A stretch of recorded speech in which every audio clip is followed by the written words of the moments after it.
Hit that again. Welcome, everyone. Town of Poughkeepsie Planning Board meeting for October 17th, 2024. Please join me for the pledge to start. Pledge allegiance to the flag of the United States of America and to the republic for which it stands, one nation, under God, indivisible, with liberty and justice for all. Thank you, everyone. Just to let everyone know, we have the town appointed some new alternates, and one was here last week, Michael Trebeck. We have another alternate here introducing himself tonight is Bob Simpson from the 4th Ward. So welcome, Bob, and we'll move on from here. We have a quorum tonight of 5 members at the moment. We'll have the other alternate joining us a little bit later. And for anyone who was here for North Side Office, that's been removed from the agenda by the applicant. So first up is the Inwood Avenue Townhomes.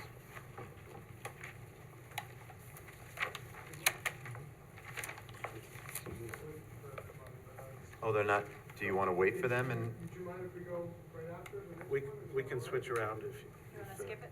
Is that okay? we can Yeah. do that. Amy, you here for, you're up for yeah, Habitat? Amy's here, so we Okay. can, we can. We'll start with Habitat then. No problem.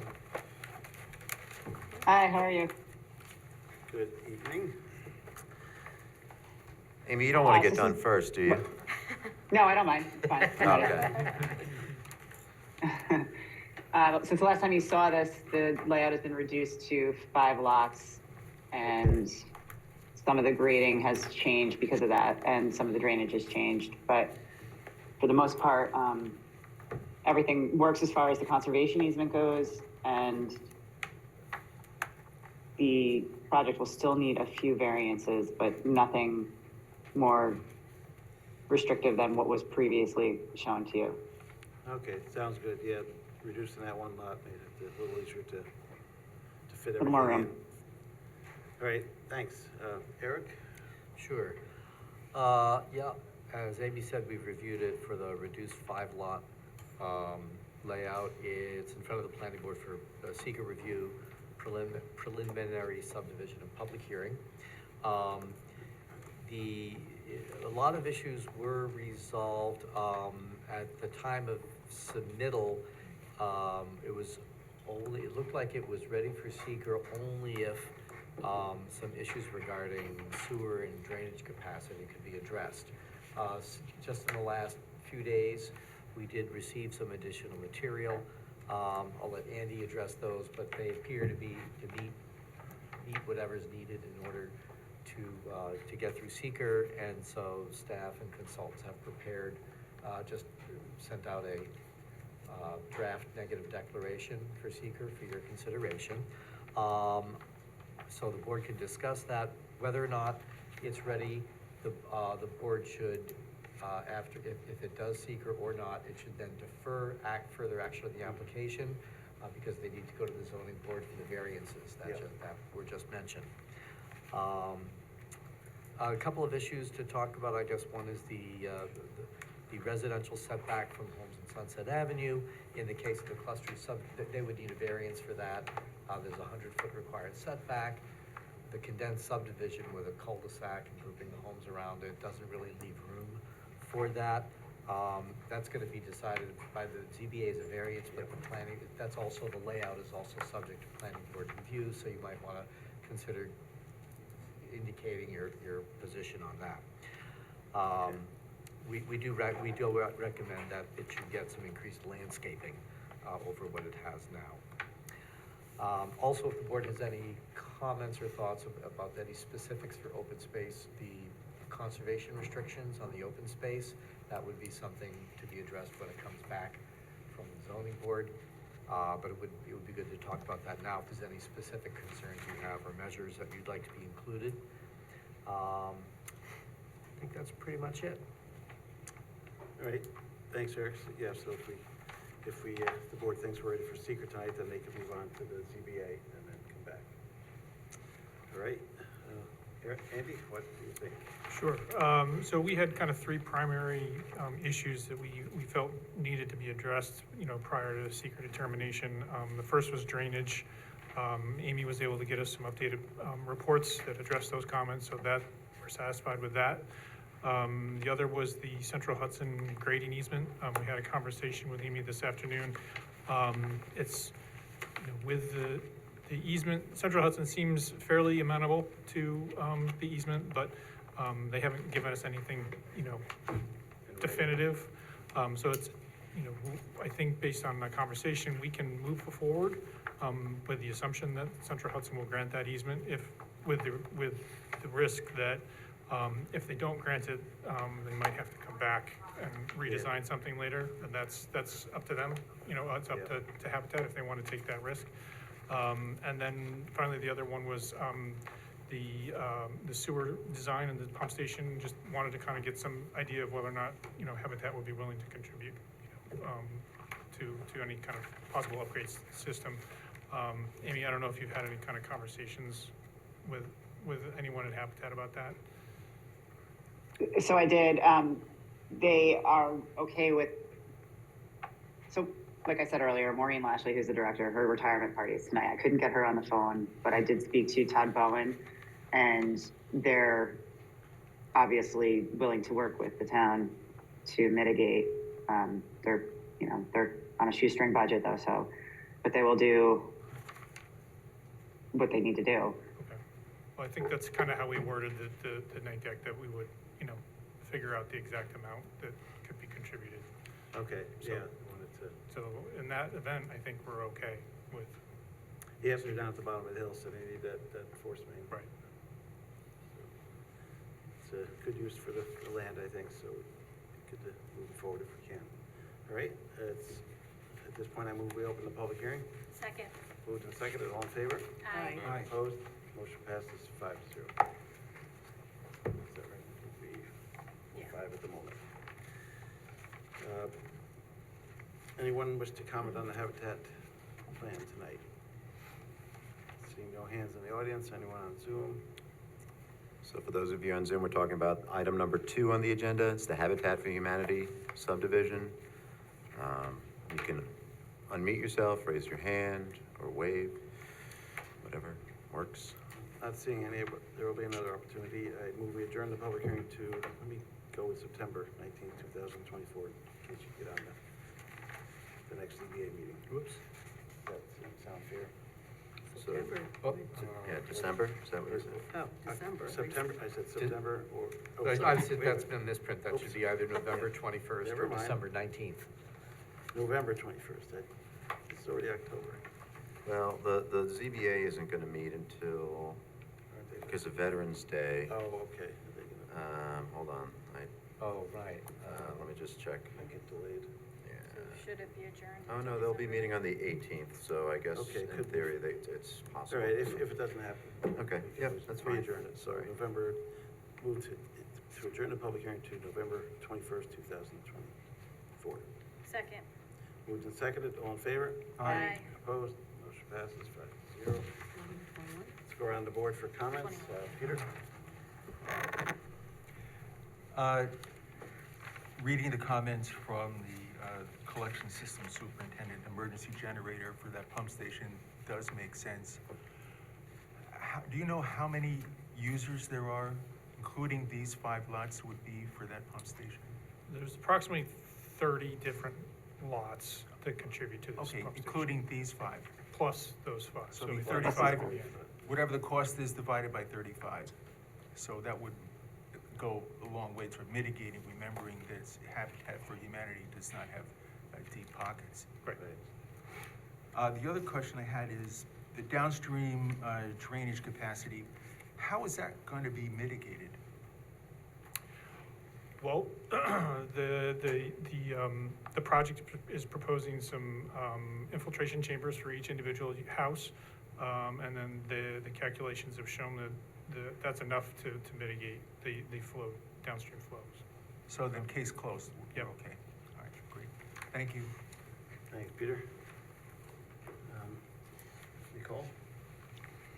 I don't know that I really have anything. I guess there was a question of whether or not, the town was going to do a conservation of the open space. So I guess that's the only thing that I would, you know, question, yeah. Yeah, I'm not sure if it's just more of a deed restriction or the town, I mean, I don't know if the town's amenable to that, they generally are not. Well, the town's not taking the open space. Right, yeah, Right, right. right. So at this point, it's part of the lots. Yes. Yeah. So Okay. it's, It was my understanding it would be a deed restriction. Okay, so the deed restriction. okay. All right, thanks. Anything else? No. All right. Sharon, anything? No, I have nothing. Bob, anything on this? No. All right. And, my 2 cents is that, you know, good, too bad you lost that lot, but it makes the project work a lot easier. And, Yeah. Good luck with the ZBA. Thank you. Okay. I move the planning board defer further action on this application, direct the applicant to respond in writing to the comments of the planning board and those received from town departments and agencies, included but not limited to the following. Respond to the comments of the reviewing departments and agencies. Said response to be reviewed by the planning department as adequacy and completeness inclusive of but not limited to the following, 1 through 11. I Did we did do do seeker. I'm sorry. I I move the planning board determine that the Habitat for Humanity subdivision Sunset Avenue will not have a significant adverse impact on the environment and that no environmental impact statement will be required for reasons set forth for the seeker negative declaration for an unlisted action dated October 17th, 2024. Second? Second. Moved and seconded for seeker. All in favor? Aye. Aye. Opposed? Motion passes I move that the planning board defer further action on this application and direct the applicant to respond in writing to comments of the planning board and those received from town departments and agencies, included but not limited to the following. Respond to the comments of all reviewing departments and agencies. Said response to be reviewed by the planning department as to adequacy and completeness, inclusive of, not limited to, 1 through 11. Second. Moved and seconded. Call the question, all in favor? Aye. Opposed? Motion passes 5-0. All right, Amy, you're good to go to the ZBA and move No, forward. on this chair, this is the second chair. Thank you. We'll see you back here perhaps next month, or do you want to? Oh. Okay. Have a good night. Yep, you too. Let's see, is everyone here for Inwood at this point? Still, Not yet. Okay. still waiting? Want to do the Still Yep, gathering waiting. then? we'll move on. All right, Gathering of Faith Assembly. Come on down.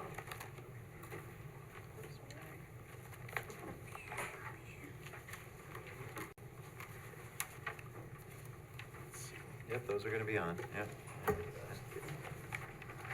My name is William Moreau. I'll be the engineer for the project. All right, This is John Sullivan on the right, your left. Good evening, board members, town staff. Tried to connect my computer, but the Wi-Fi password's not working. I tried it like half a dozen times, so. really? Um, Now we got the, And this is But I did Pastor bring a Sam. presentation board, so. yeah. This is Pastor Sam Edwards of the Gathering of Faith Assembly. This application is for a accessory use to the main church. There's an existing sort of cabin on the site. The site is just shy of 27 acres. It's located in the R2 zone, 25 Golf Club Lane. So the purpose is to reuse the existing chapel or the existing cabin as a chapel. So this is the site plan here. Maybe we want to talk about what we're not doing. There was a previous project that you're probably curious about. Yeah. So, yeah, none of that previous proposal is going to be moved on.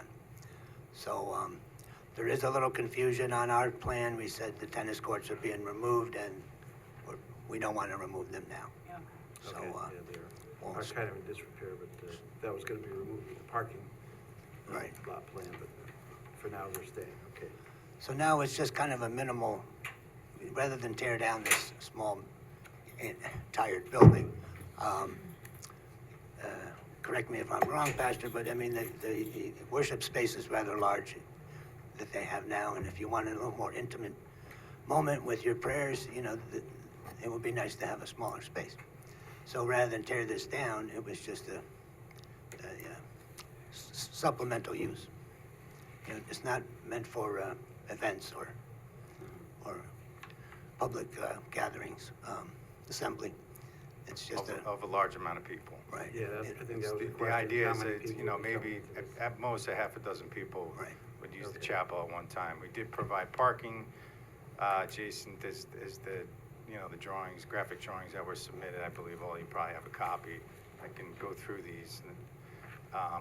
On this easel over here, I know this is a public hearing, so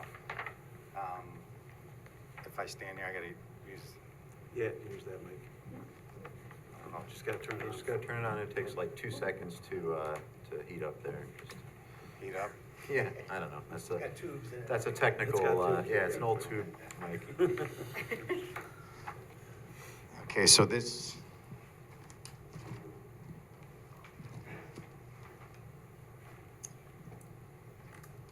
Just for people in the public, maybe that are online. So this is the overall site.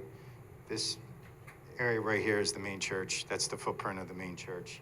This little tiny blip here on this plan is the location of the chapel. I do know, I received an email from the planner. There were some questions on the setbacks. The building is about 175 feet off the north property line. Yep. And the existing edge of pavement is probably 136 or 7. That's what it's scaling. So those are some questions I believe that some board members had, just to add clarification to that. All right.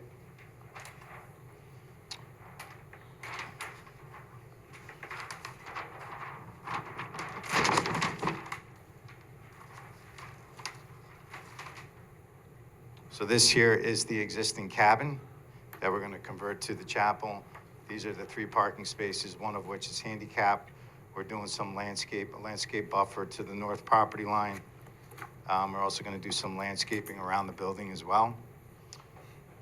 In fact, we're gonna decrease the amount of impervious for these landscape beds to reduce the amount of stormwater runoff that's actually kind of caused some issues with the wood framing on the building, but the foundation itself is in good shape.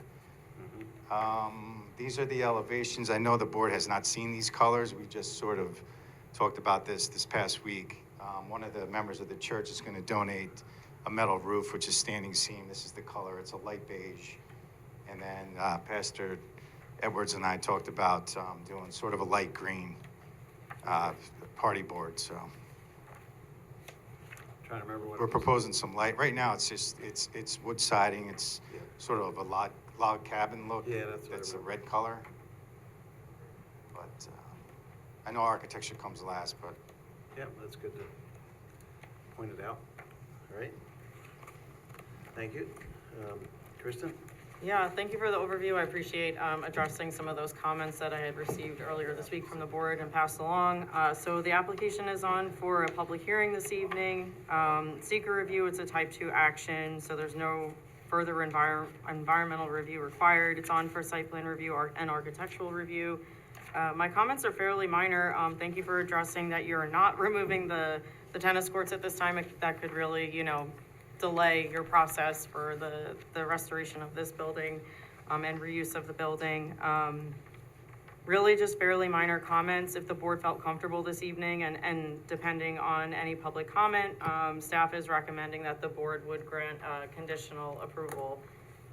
And thank you for going through some of the architecture too. I believe if the board has questions, they could ask. The only comment I had that I thought I would just ask on behalf of the board is about the lighting fixtures that are proposed. We just want to make sure that any style that's chosen is just downlit and not splaying, basically, from the building or the chapel building or in the parking lot. So might just have to reevaluate or take a look at that a little bit closer. Other than that, I have no additional comments. The Dutchess County Planning, we were required to circulate to them as well, and just for a matter of record, they had no comments. It's local concern. Yeah, that's good. Yeah, you can do the lighting off conditionally if we approve it. Make sure there's nothing, the neighbors to the north are not putting lights in their windows. All right, thanks, Kristen. Andy? Anything? Yeah, same thing. We have very minor comments, mostly technical in nature, looking for the area disturbance, some erosion controls. Curious about the parking area. Is there going to be a lot of grading required? Or is it already fairly level? the existing paved areas, it's in place. Okay, so it's already Yeah, there. it's not proposed Okay, at all. Great. So yeah, I completely agree with the conditional approval. More of a pedestrian access from the main church over to the chapel. Yeah. Okay. Yeah, anytime I've had meetings in that building, I just walked over from the main parking lot Yeah. over the years. All right.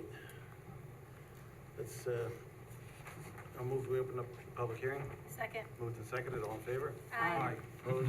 Motion passes. Anyone in the audience or in Zoom that wishes to comment on the Faith Assembly gathering?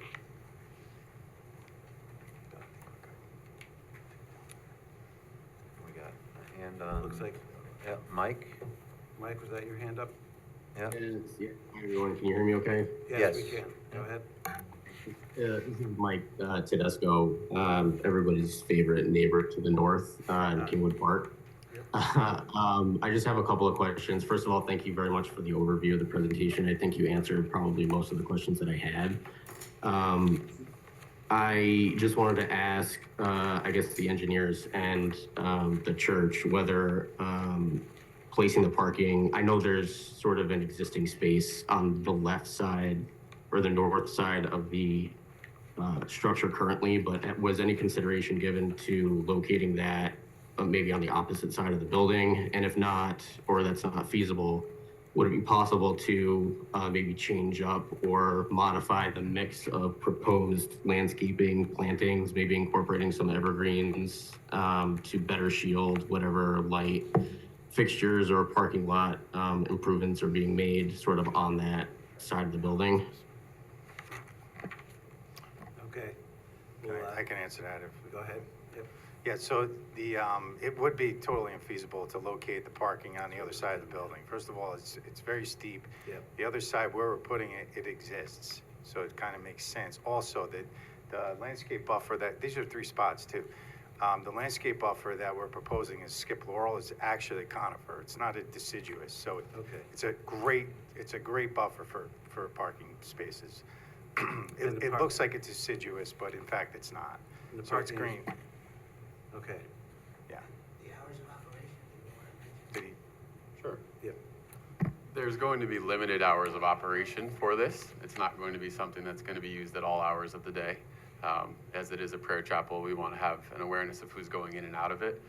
So it's not likely that there's going to be a lot of cars driving in there with headlights on. And the parking spaces are also pointed down towards the driving range of the golf course. That's what I was That going to say. isn't really going to bother anybody unless anyone's driving in the middle of the night.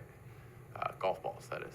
So what hours do you think you cut off? Probably, I would say 8 a.m. to 9 p.m., something around those hours. Okay. Thanks for clarifying the plantings and the hours. I would just have one follow-up. If you have a planting height on the landscaping around that parking area?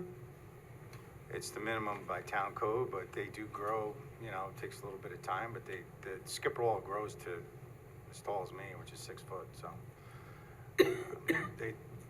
They do, as they get to about a 6 foot height, they kind of mellow out, but it's a great buffer. If you're familiar with the Christ Episcopal Church in the city of Poughkeepsie off Academy Street, they use that exact buffer. It works well. We can have you look at the line of sight to the north as well.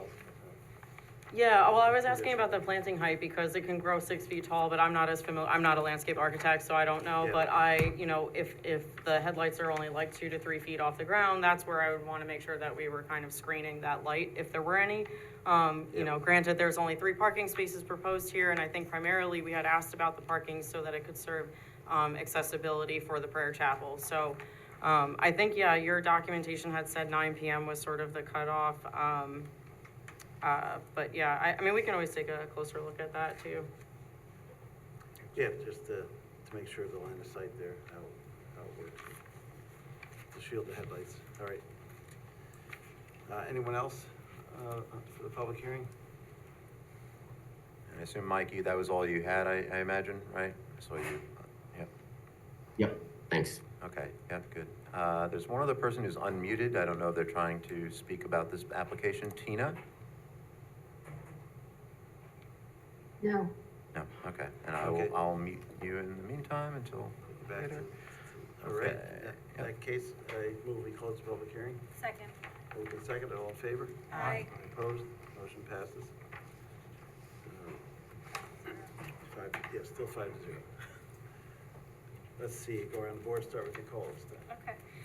So you said that 6 people would be able to fit in the chapel. Are you going to have seats, like 6 seats, or is it going to be open and that's about as many people that can fit in there at a time? Yeah, it's more of an open concept. There will be some seats in there, but given the nature of what it's more for silence and solitude. So it's not an area where a lot of people are going to gather because Okay, so other words, you're not going to have like loud music no, or anything like that going on? no. Okay. Now, what was my other thing? Okay, so the fire department had asked about a address for this. Have you gotten back to them on that? Like if there was an emergency at this cabin? A separate address from the church. Right. But, yeah, we would have to deal with or Dutchess County 911 on Yeah. that. So we can approach them. Also, I think the fire department asked about a knock box, which is pretty normal, so I can add notes with respect to that. Okay. All right, sounds good. Anything else? No, there was a question of EV charging stations, but I don't think we're gonna do that. No, I Okay, don't think that that's was it. needed Thanks. here. Thank you. right, anything, Sharon? No, I'm good. Bob? Peter? Good luck. Keep up the good work. Thank you very much. Yep, it's good they used to turn it into something versus tearing it down. I remember meeting in there a few times, planning IBM family days and other things at the site. Yeah, we found a nice plaque in there from 1953, I think, from Thomas Watson to the children of IBM. So it's nice to be able to keep this in service and to be able to update it. So we're looking forward to doing that. Sounds good. Yeah, All right. because some of us remember that when it was just for IBMers. It was, that was the original clubhouse for the golf course. Yeah. There's remnants of the first tee right down the hill from, and also the 18th grade. So when they built the current clubhouse, they reconfigured the first and 18th hole, and then they abandoned this building and built the new one and became the practice tee. Yeah, it was just used for some meetings and storage of stuff. Yeah. Are we doing that or that? Um, Okay.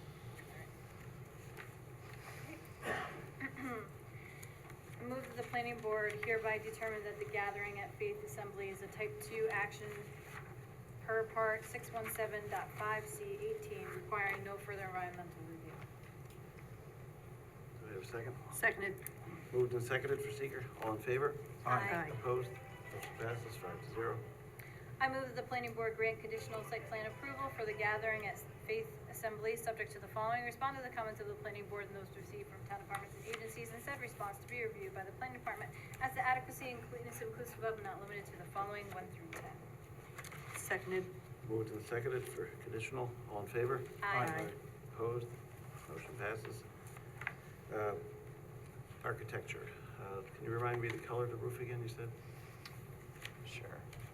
What's this? I'll have to go and look. That's- So the color of the standing seam metal roof is it's labeled on here. Sierra tan. Okay. And then the hardy board is called a heartland wood. It's a light green, sort of like a light mint green. It's a standard color from James Hardy. Yep, I'll blend it. Any comments from board members on architecture? We are locating some new windows as well, just as part of these elevations. These aren't existing openings, they are new openings. So they'll all be, basically fixed or casement windows. Yeah, it's Probably kind of- a couple of them will be operable and the others will be fixed. Sounds good. I move we accept architecture as presented. Second. Moved and seconded. All in favor? Aye. Opposed? Motion passes 5-0. You're good to go. Thank you. Good luck with the project. Thank you very much.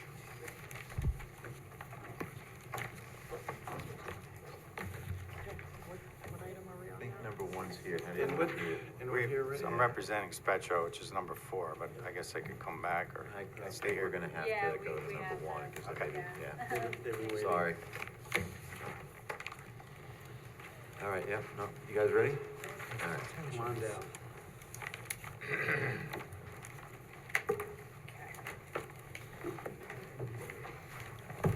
Sorry about that.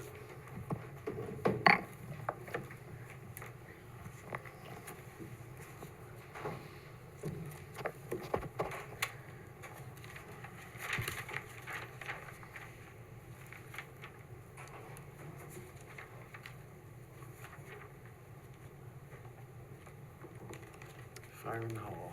Okay. What's changed?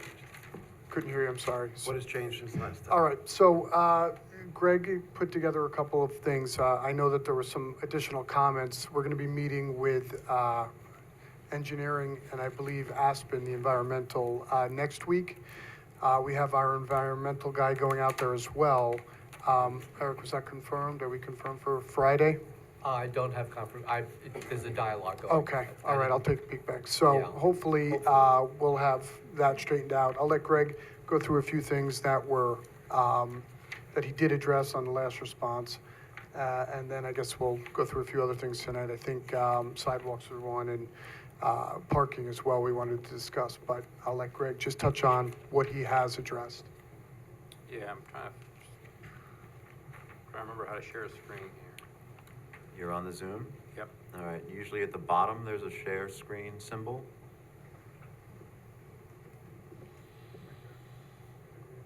Oh, there, share. And then you have to pick the right window if you have multiple windows open.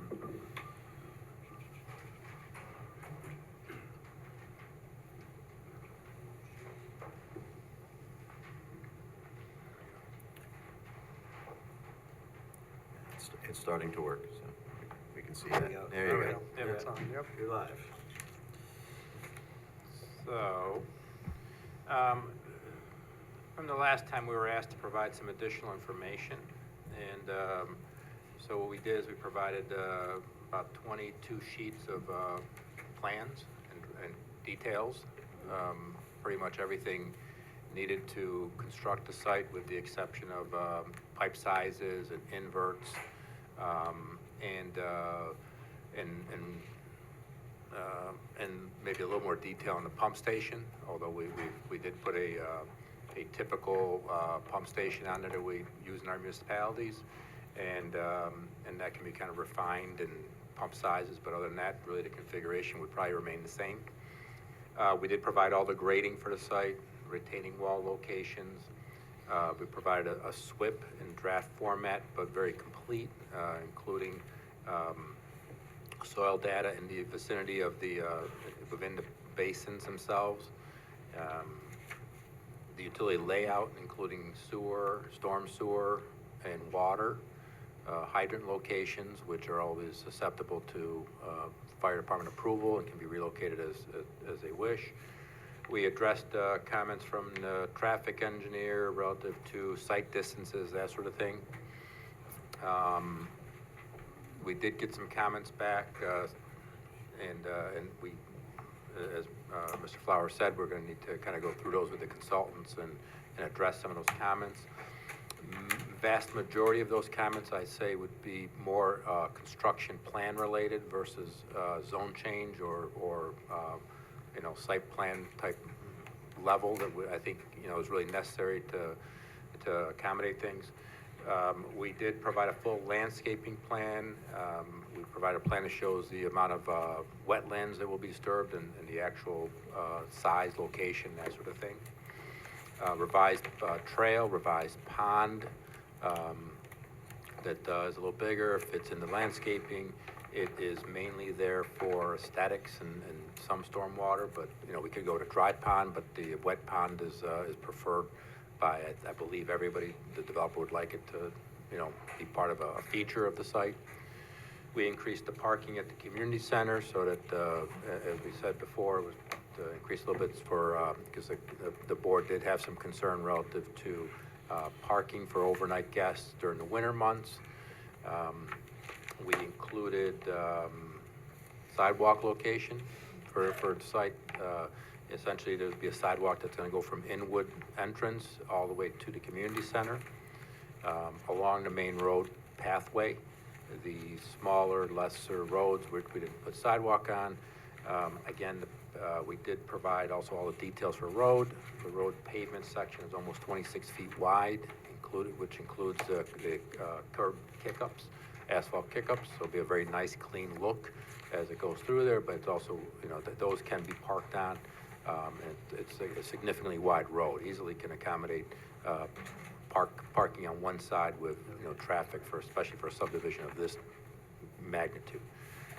There's not a tremendous amount of traffic that's going to be generated by the project, so it's not it's not like you're going on a busy road trying to walk your dog or you walk with your kids or something.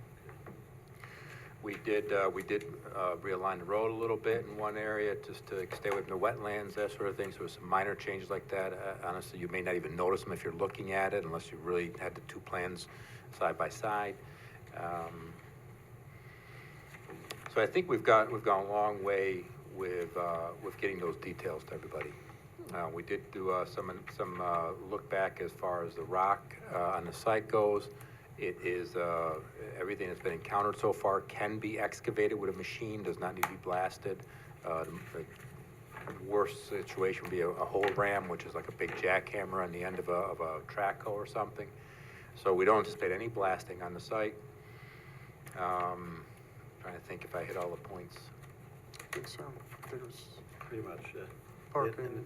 And the road, you're planning to talk to the town about ownership versus a private road? Yeah, so word is that the town is willing to accept the road and utilities within the right-of-way themselves. I did not go through all the comments, but our stormwater and landscape architects were looking at it. And I guess there's some discussion on whether the basins would be public or private. We're okay with them being private and maintained by the HOA. We just don't want the HOA maintaining water, sewer, roads, the Yeah. typical infrastructure that would fall in their town purview, because those are very hard to get contractors lined up to even do anything with them. It'd be very hard for them to get somebody lined up to plow this road. Typical, plow companies don't have the same size equipment as a town does.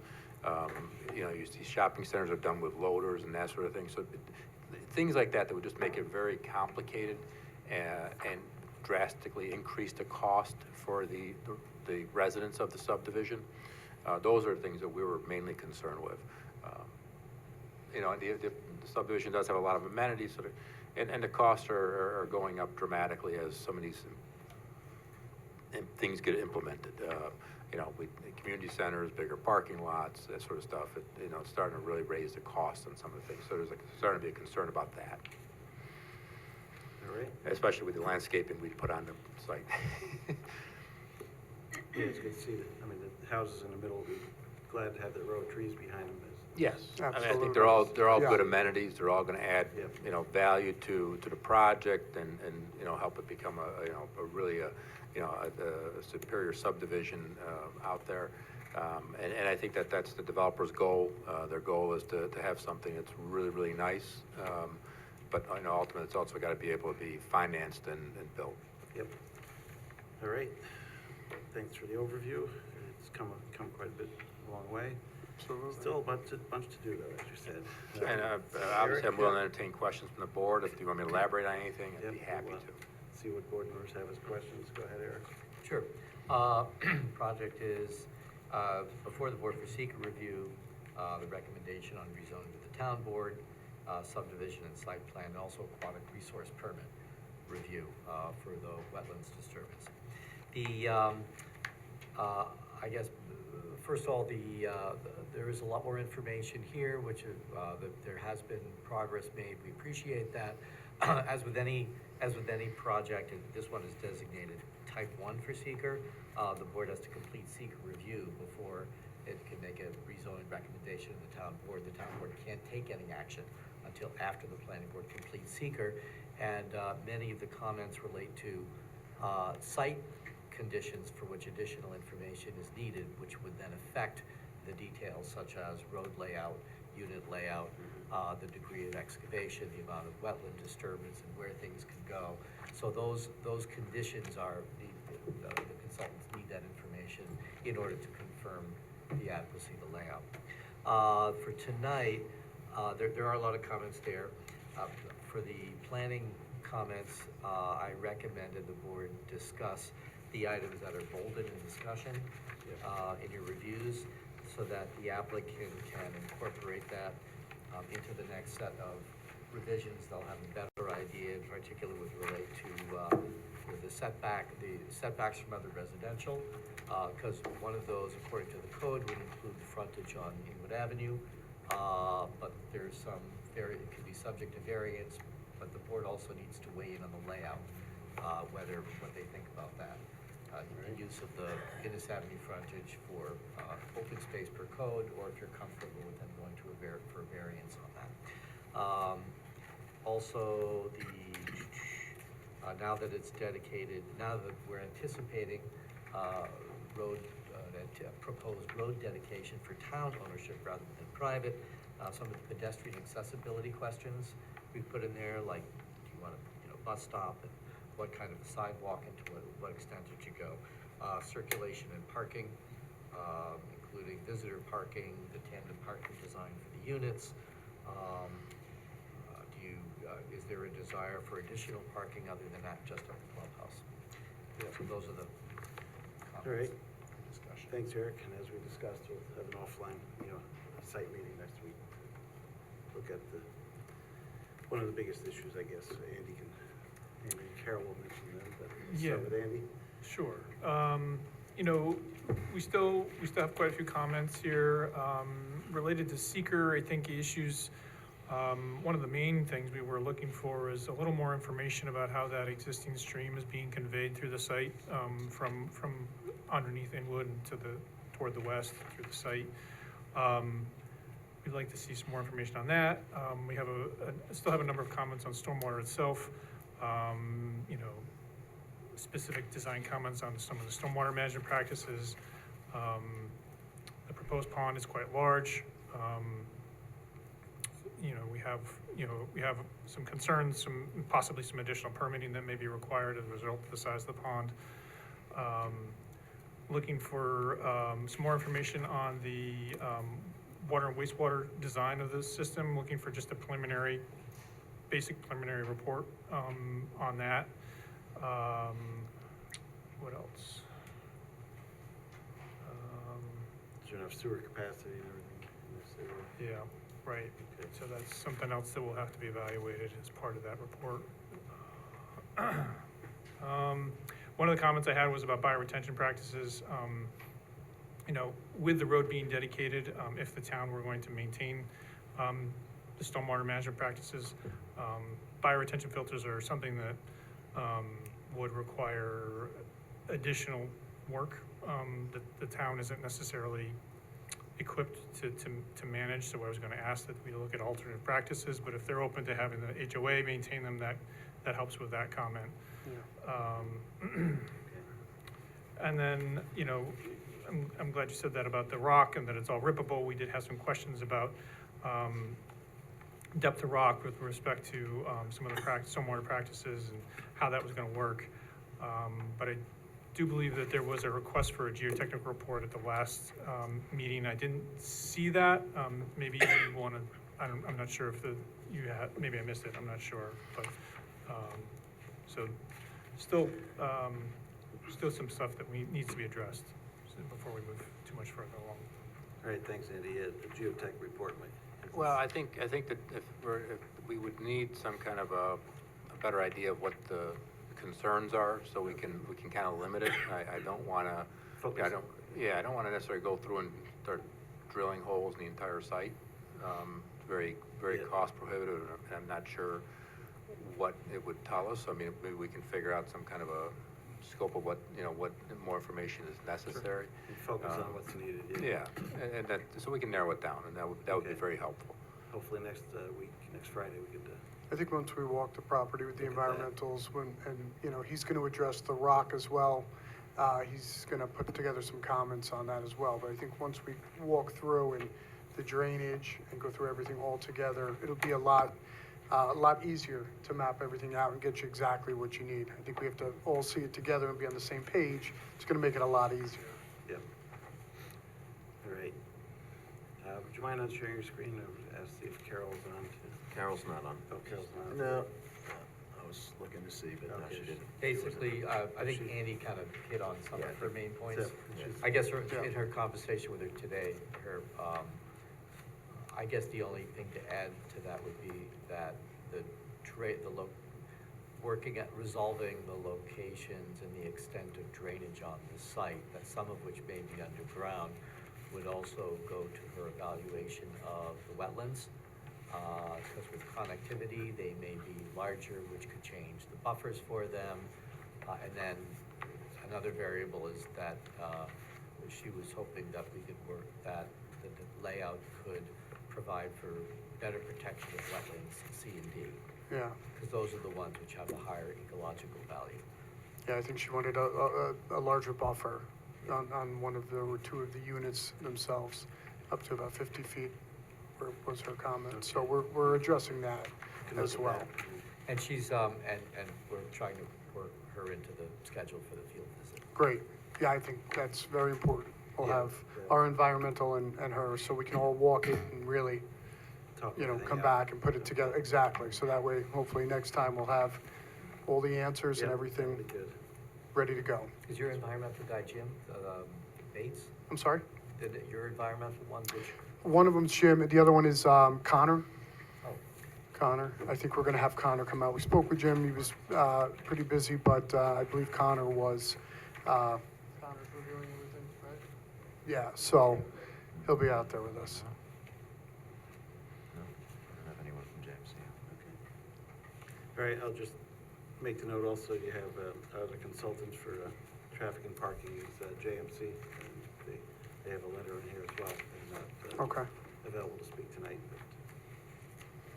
but take a look at those comments as well.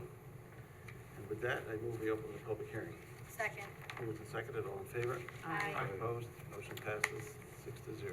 Greg, could you unshare, just so we can see who's on? See if, yeah, unsure. Unshare your screen so that we, Anyone in the audience here tonight wish to comment on the Inwood townhomes? okay, so gentlemen, if you wouldn't mind moving away from the seats, and Sure. then we'll have this gentleman want to come up and he can speak right into the microphone there. Nope.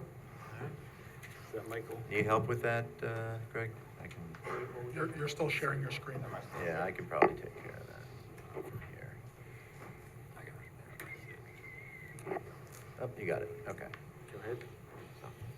State your name and, Mike Christensen. I live at 86 Inwood. 86 Inwood, okay? I'm just here to strongly oppose the plan. I don't like pretty much any aspect of it. I'm not sure why we would cut down a large swath of forest to develop when I'm sure there are more dilapidated areas in town we could revitalize. Traffic is a concern. You've got stop signs at both points of egress that go out to the incredibly congested area at Marist. The other one goes out to Violet Avenue, which typically there's nothing to stop traffic there unless there's a fire going on. So you would end up with backups. The road can't handle the church letting out on Sundays. You end up with 45-minute to an hour-long backup just from those folks leaving there. Also, in terms of affordability, the gentleman just mentioned the cost spiraling. I'm wondering who this will actually benefit besides the developers themselves. It sounds like they're going to be pretty pricey. I saw there was a small portion that were for senior homes, but with an HOA and all the services they may offer, I have a strong feeling that that'll end up pricing a lot of folks out. I know that that's been a criticism that I've heard of the Eastdale development, is that you've got a bunch of businesses in there and the people who work at those businesses can't afford to live in the apartments. So I do really wonder why we would do this for the area, how adding 78 homes into that area would work. Again, just the general traffic of the area, not even at the immediate intersections, spiraling out, because you also have a absolute nightmare of a situation if you try to get out to Route 9 from there. You end up backing up all the way down past where they are working on an overpass for the Marist students, but if they're trying to cross, you've got to back up. If you're trying to go to the grocery store, you've got to back up. If you're trying to get out of Route 9, you've got to Going down back up. Fulton, you mean? Yeah, absolutely atrocious the entire way down. The environmental concern already, and I think that's about it in terms of the list. Also, it is a small, single-family neighborhood. This would absolutely destroy that. You already have noise issues just around the area, like the church over there. If anything's going on, you can hear it. I have a very strong feeling that would apply to these townhomes as well, especially based on how close, at least in the drawing that I saw, in the plans that were available in the meeting notes, I couldn't really see over here, looked like it was incredibly close to the woods, like it looks like it would be directly in my front yard, essentially. Just feel like there are much better places that we could develop other than that specific area in a way that would benefit a lot more people. All right, Mike, thanks for your comments. Thank you, guys. Anyone else in the room who wishes to comment on this application? And then how about on Zoom? Is there anyone on the Zoom who wishes to comment on this application in Wood Avenue? You can raise your hand, unmute. There will be other opportunities. There will be other Yeah, chances, so at this point, I adjourn the public hearing to December 19th, 2024. Second. Moved and seconded, all in favor? Aye. Opposed? Motion passes 6-0. Go around the board for comments. Start with Peter. Recently, or fairly recently, we had an application before this board for a project just slightly larger than this, where hydrology was a serious issue, and I never thought would get off the ground. But their engineer and environmental consultant, our engineer and our environmental consultant got together. They came up with some great ideas, and the technology actually does exist where it's possible, and we're close to final approval for that project. My concern here is that you also have problems with hydrology, and we have to have some answers. Working together with our engineer, who's, thank God, is very competent. I think he's very easy to work with, as you probably have already established. With regard to the rock, you know, I can't think of a single instance, I've been on this board quite a few years, where we haven't had a surface rock and not required a geotech study, particularly when I think stormwater management here is going to be a serious issue. So I think that's something you should probably keep in mind. I think we're probably going to insist on that being done, because when I look at the document that you provided us, it was labeled infiltration testing. You look at distance to rock, 2 feet, 1 foot, 2 feet, 6 inches, a foot and a half. I mean, the list goes on and on and on. That is an issue, you know, that we're going to be concerned about, particularly because if we don't know what's underground, we don't know if you provide us with a plan for stormwater management, it's actually going to work. Right. So that's really why we're looking for it. Right, I think us going out all together, I think is gonna help with that as well, just Well, determining. you can still only see, I've walked the site several times Right. myself, and you can Right. just only see what's on the surface. Right. That's why the geotech study is so important, again, particularly because of stormwater management on this site. All right, I think they dug, what, 20 test holes? Yeah, There's and- 16. And those are, 16, okay, the 16. depth of rock was taken into account, the bioretention basins, there's fill being brought in, and proper type of fill being brought in to properly filter the water before it is infiltrated. Planting is the proper plantings, it's all per DC specs. And We have to sign off on the seeker, and that's a box that we have to check off. Totally understand. Yeah, And absolutely. that's why, I mean, it meets and exceeds the DC standards for stormwater quality management, the wet pond. If you can convince our engineer, Yep. he will convince us. Well, and again, I think going out Friday with everybody, we'll know a lot more. And we're prepared to provide the additional information that your Absolutely. engineer needs. Well, we're gonna need it. Yep. We're gonna need it. Yep. Thank you. And that's why I was like trying to figure out where the scope was. Are we worried about the detention basin areas? Are we worried about the entire site? You know what I'm saying? It becomes just you know, trying to figure out exactly what we need versus, you know, trying to, you know, guess at it. And I don't think we need the entire site, but that's the sort of stuff we're gonna try to narrow down and then provide that information to the board. Better to light a candle. All right, thanks, Peter. And as we're going around the board, if anybody has comments on the sidewalks and other issues and roads, weigh in on that as well. Nicole? Yeah, so, well, I'll touch on the parking and the sidewalks in a second. But, the fire department had a question on location of fire hydrants. Is that So- something you're still trying to work out, or? We will work it out with the fire department. Okay. We put them at what we feel is key corners, intersections, and locations. Yeah. But again, the fire department's always come back, they have different techniques, they have different methods they like to Yeah. use. They're gonna come back and they're gonna say, we want a hydrant here, we want this hydrant moved to here. It's absolutely not a problem. We can basically put that anywhere there's a water line, and there's a water line in front of every house and every Right. foot of road, so, We'll yeah, follow their lead. absolutely. Yeah. Okay. So the sidewalk that you have proposed, what are you using for that? I mean, I see it's not along the road, it's kind of like next to the road. Was there a reason for that? Is there a reason that it can't Sure, be I mean, along the road? I don't recommend them along the road if we've got the Okay. room not to. And you like to have a buffer. Yeah, You know, I preferably understand. at least 4 feet. You Right. can get that. You can plant trees in that buffer if you'd like. But if nothing else, it's a buffer from the road and cars driving. You know, you got young kids on bikes or something like that. Just that little buffer, I think, helps. And when you get the snow also, probably. Yeah, you know, so to me, that's one of the reasons we keep it off the road. What were you thinking of as far as using for sidewalk? I mean, are you thinking cement, or are you thinking more of like dirt, like what? No, concrete. Okay. Concrete, absolutely, yep. Okay. Yep, and they'll all be ADA, and meet all the ADA requirements and that Right. sort of thing. That was my is next one of the question. comments. We haven't gotten to that little detail yet. Yeah, that's- Right. But, although there'll be ramps, there'll be that sort of thing, and parking, all the fine grading. When we get to like where the ADA parking spaces are gonna be like at the And that community center. goes to my next question. Yeah. If someone is handicapped, can they really park at the Community center? community center and then get to where they need to go?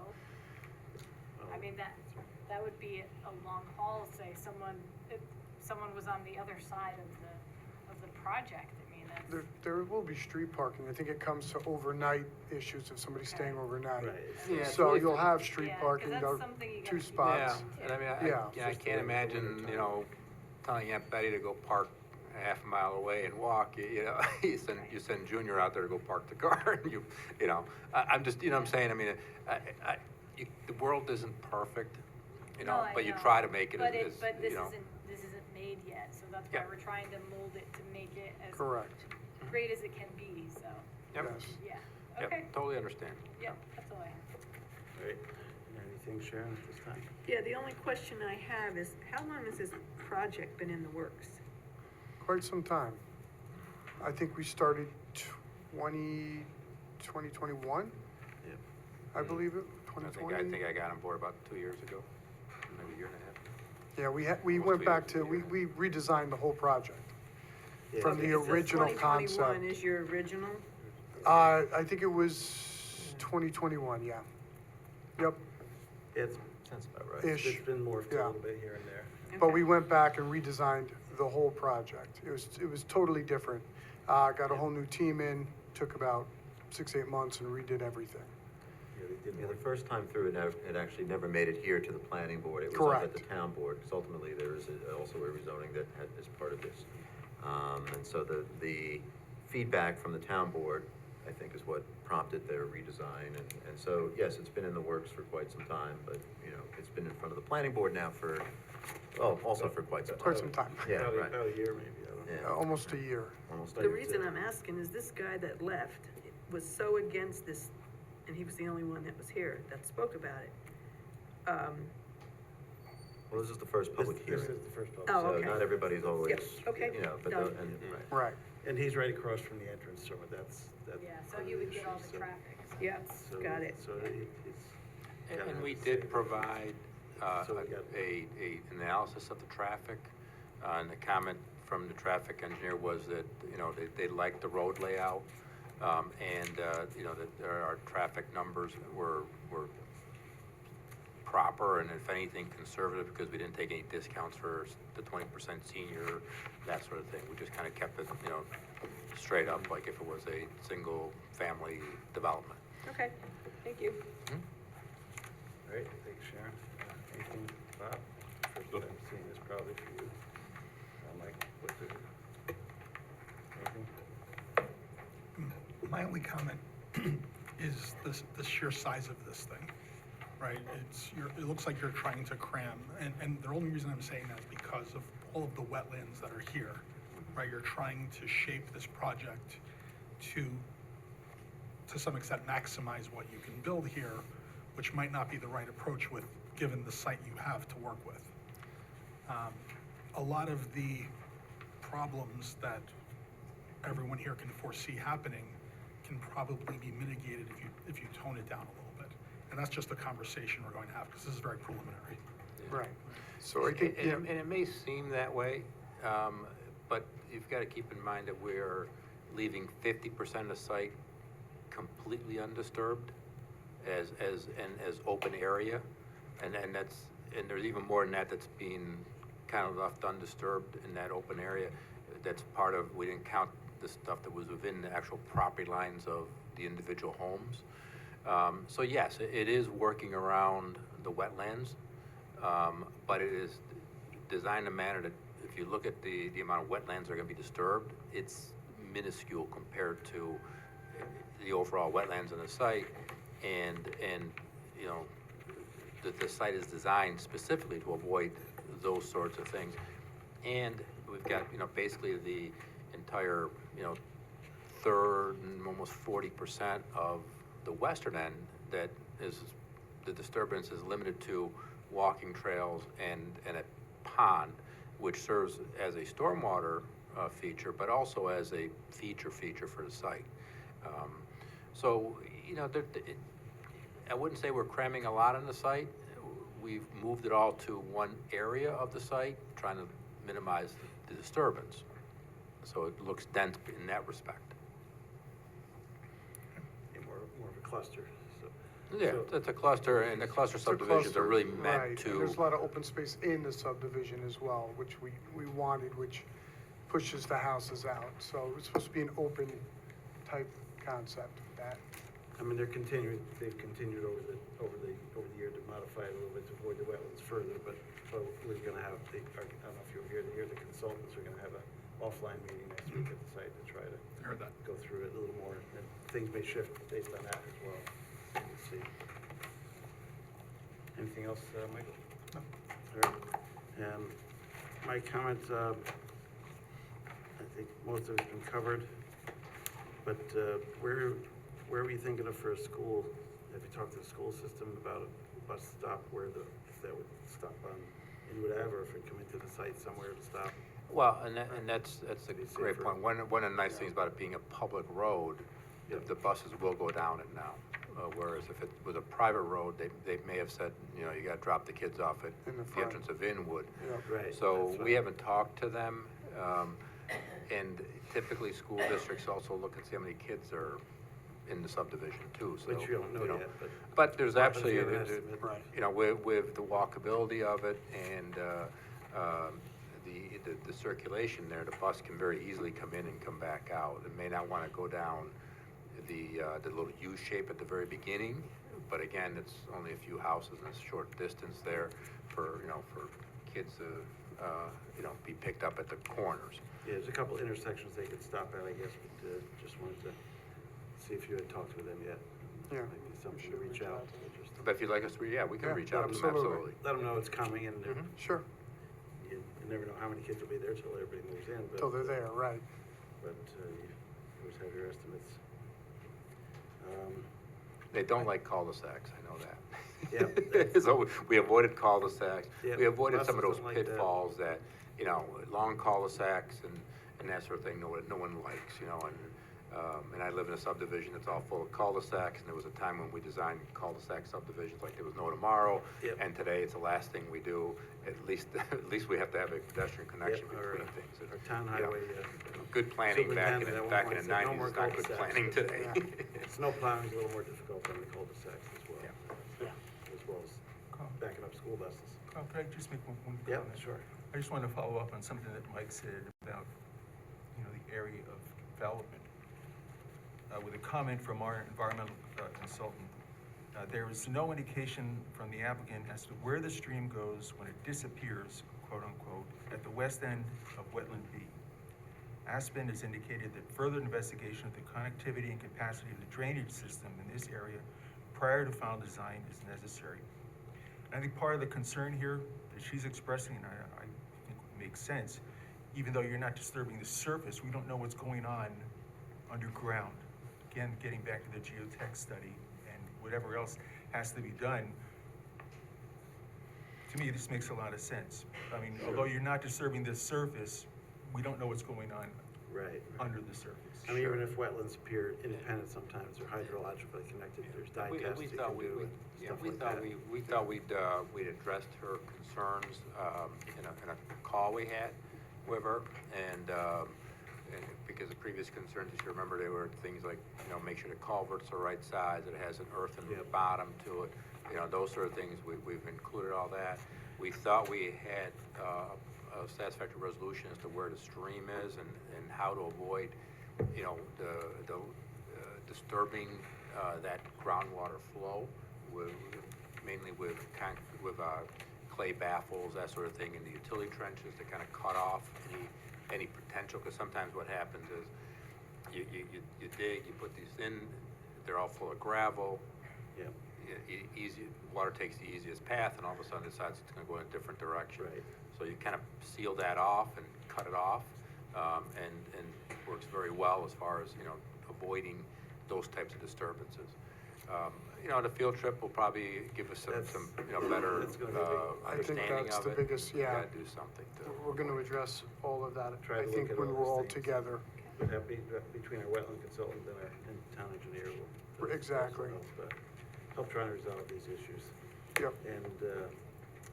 And we talked about, you know, possibly the road is wide enough to park alongside, make sure the fire department's okay with getting the truck past anybody who's parked. I think that's. Like the size of the road. And we can Yeah. talk to them, I mean, I would imagine that they would be fine with it, I mean, your I think typical so. road is 24 feet, you know, the kick-ups actually allow you to kind of stretch that just a touch, which is nice. Yep. So, I mean, I would hate to see them go down some of the other roads that are, you know, Yeah, older subdivisions. there's worse roads in the town, for sure. Yeah, so, I mean, this is, you know, it's modern, you know, modern layouts, modern configuration of roads. If anything, they're starting to go a little smaller now, but, you know, this is, you know, the desire is to go to keep it wider. 26, right? Yep, it's almost 26. Almost 26, right. All right. I guess we're good. Move the planning board determine that the application is incomplete and to defer action on this application subject to the following. Respond to comments of the planning board and those received from town departments and agencies. Said response to be reviewed by the planning department as to adequacy and completeness inclusive of, not limited to, the following 1 through 15. Do we have a second? Second. Moved and seconded. All in favor? Aye. Opposed? Motion passes 6-0. Good to go, and we'll see what comes out of the meeting next week. Absolutely. Thank you. Thank you for your time.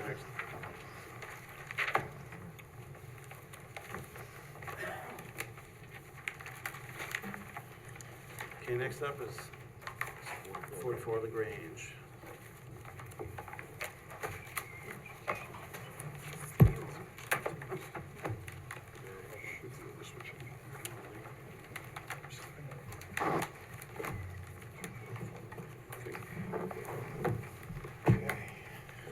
Good evening once again. My name is John Sullivan. These two gentlemen to my left are the owner and applicants of Spetro PK at 44 LaGrange Avenue. So this application, this is Mike Purcell and John Ilardi. Sorry. Welcome. Thanks. We're before you this evening for amended site plan for outdoor dining. I guess sometime in the month of May, the establishment's been open now a little less than a year. Some folks came in, they wanted to sit outside, and they were informed that they did not have any outdoor dining. So those people left, and they went to another place. So these two gentlemen located some tables and chairs out on the elevated walk/patio, and I guess there was a complaint, and that's the gist of it. So we're before you this evening to propose 6 two-top tables. They are approximately 28 inches in square, small table and chairs. The elevated walk is 5 foot in width, so it does not impede in any accessibility. There are photos that were submitted with this drawing that are on the site plan here as well, so. Pretty much the gist of this application. There's really no architecture or engineering component whatsoever.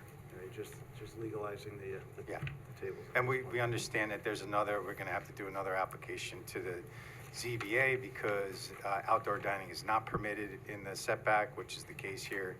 And then also there are some parking concerns, which I'm a little bit confused by because as I read through the comments from I guess the zoning administrator, there's 6 required, but we have approval for 6, or not that we have 6 parking, but I believe this board has the ability to, for a commercial use, reduce that amount, but. Yeah, it's in the Arlington Town Center zone, so there's some street parking can happen as well. All right, thanks. Eric? Sure. The application fits into seeker as a type 2 category, meaning that there's no environmental review required. The amendment is to the prior approved site plan for 44 LaGrange amended site plan, which was both for 44 and 42 LaGrange. So just as a technicality, the application should be, in fact, as an amended site plan for 44 and 42 LaGrange. It's a technicality. There are no changes that are required at number 42 in connection with the application. The planning board in the past, outdoor dining code does say that it's supposed to be treated, there's a parking demand associated with it for the same as the underlying use. So it does result in an increased one space demand theoretically. However, the planning board for this application in the past determined that street parking was sufficient for commercial uses, and the residential off-street parking that was required is met at 42 LaGrange next door. So we'd suggest that the planning board discuss it, and if you're willing to consider the same criteria for this minor expansion, then that will be helpful.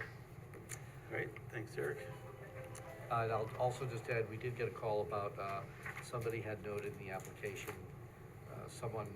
we got a call saying that there was a problem with the application, and we looked and we just found that we'll need we asked for an application Part C affidavit. There's another one in the Part D that needs to be completed also from the property owner, and not just the applicant. So put that as So that would, that's number just 4 there. Yeah, number 4, Part D affidavit from the owner.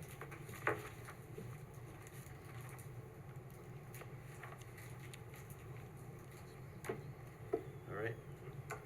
Thanks, Eric. Andy, anything on this? Not on this one. Didn't think so. No flooding down there yet. Cheers. At this point, I move we open the public hearing. Second. Moved and seconded. All in favor? Aye. Opposed? Motion passes. Anyone wish to comment on the 44 LaGrange outdoor dining? Yes, Okay, who's that? I do. Tina? Okay, Tina Pulcastro. Tina? I was wondering why you tell me it took from May to now to file for an amended site plan for outdoor dining.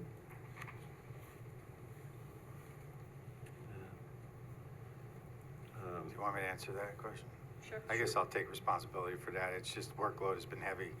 As you know, I represented the last application, and so just getting things scheduled, and it's a busy summer, so it's partially my fault on that, but Okay. that's the only reason being is just, you know, simply getting it scheduled and in So front you of had you to guys. request for it and.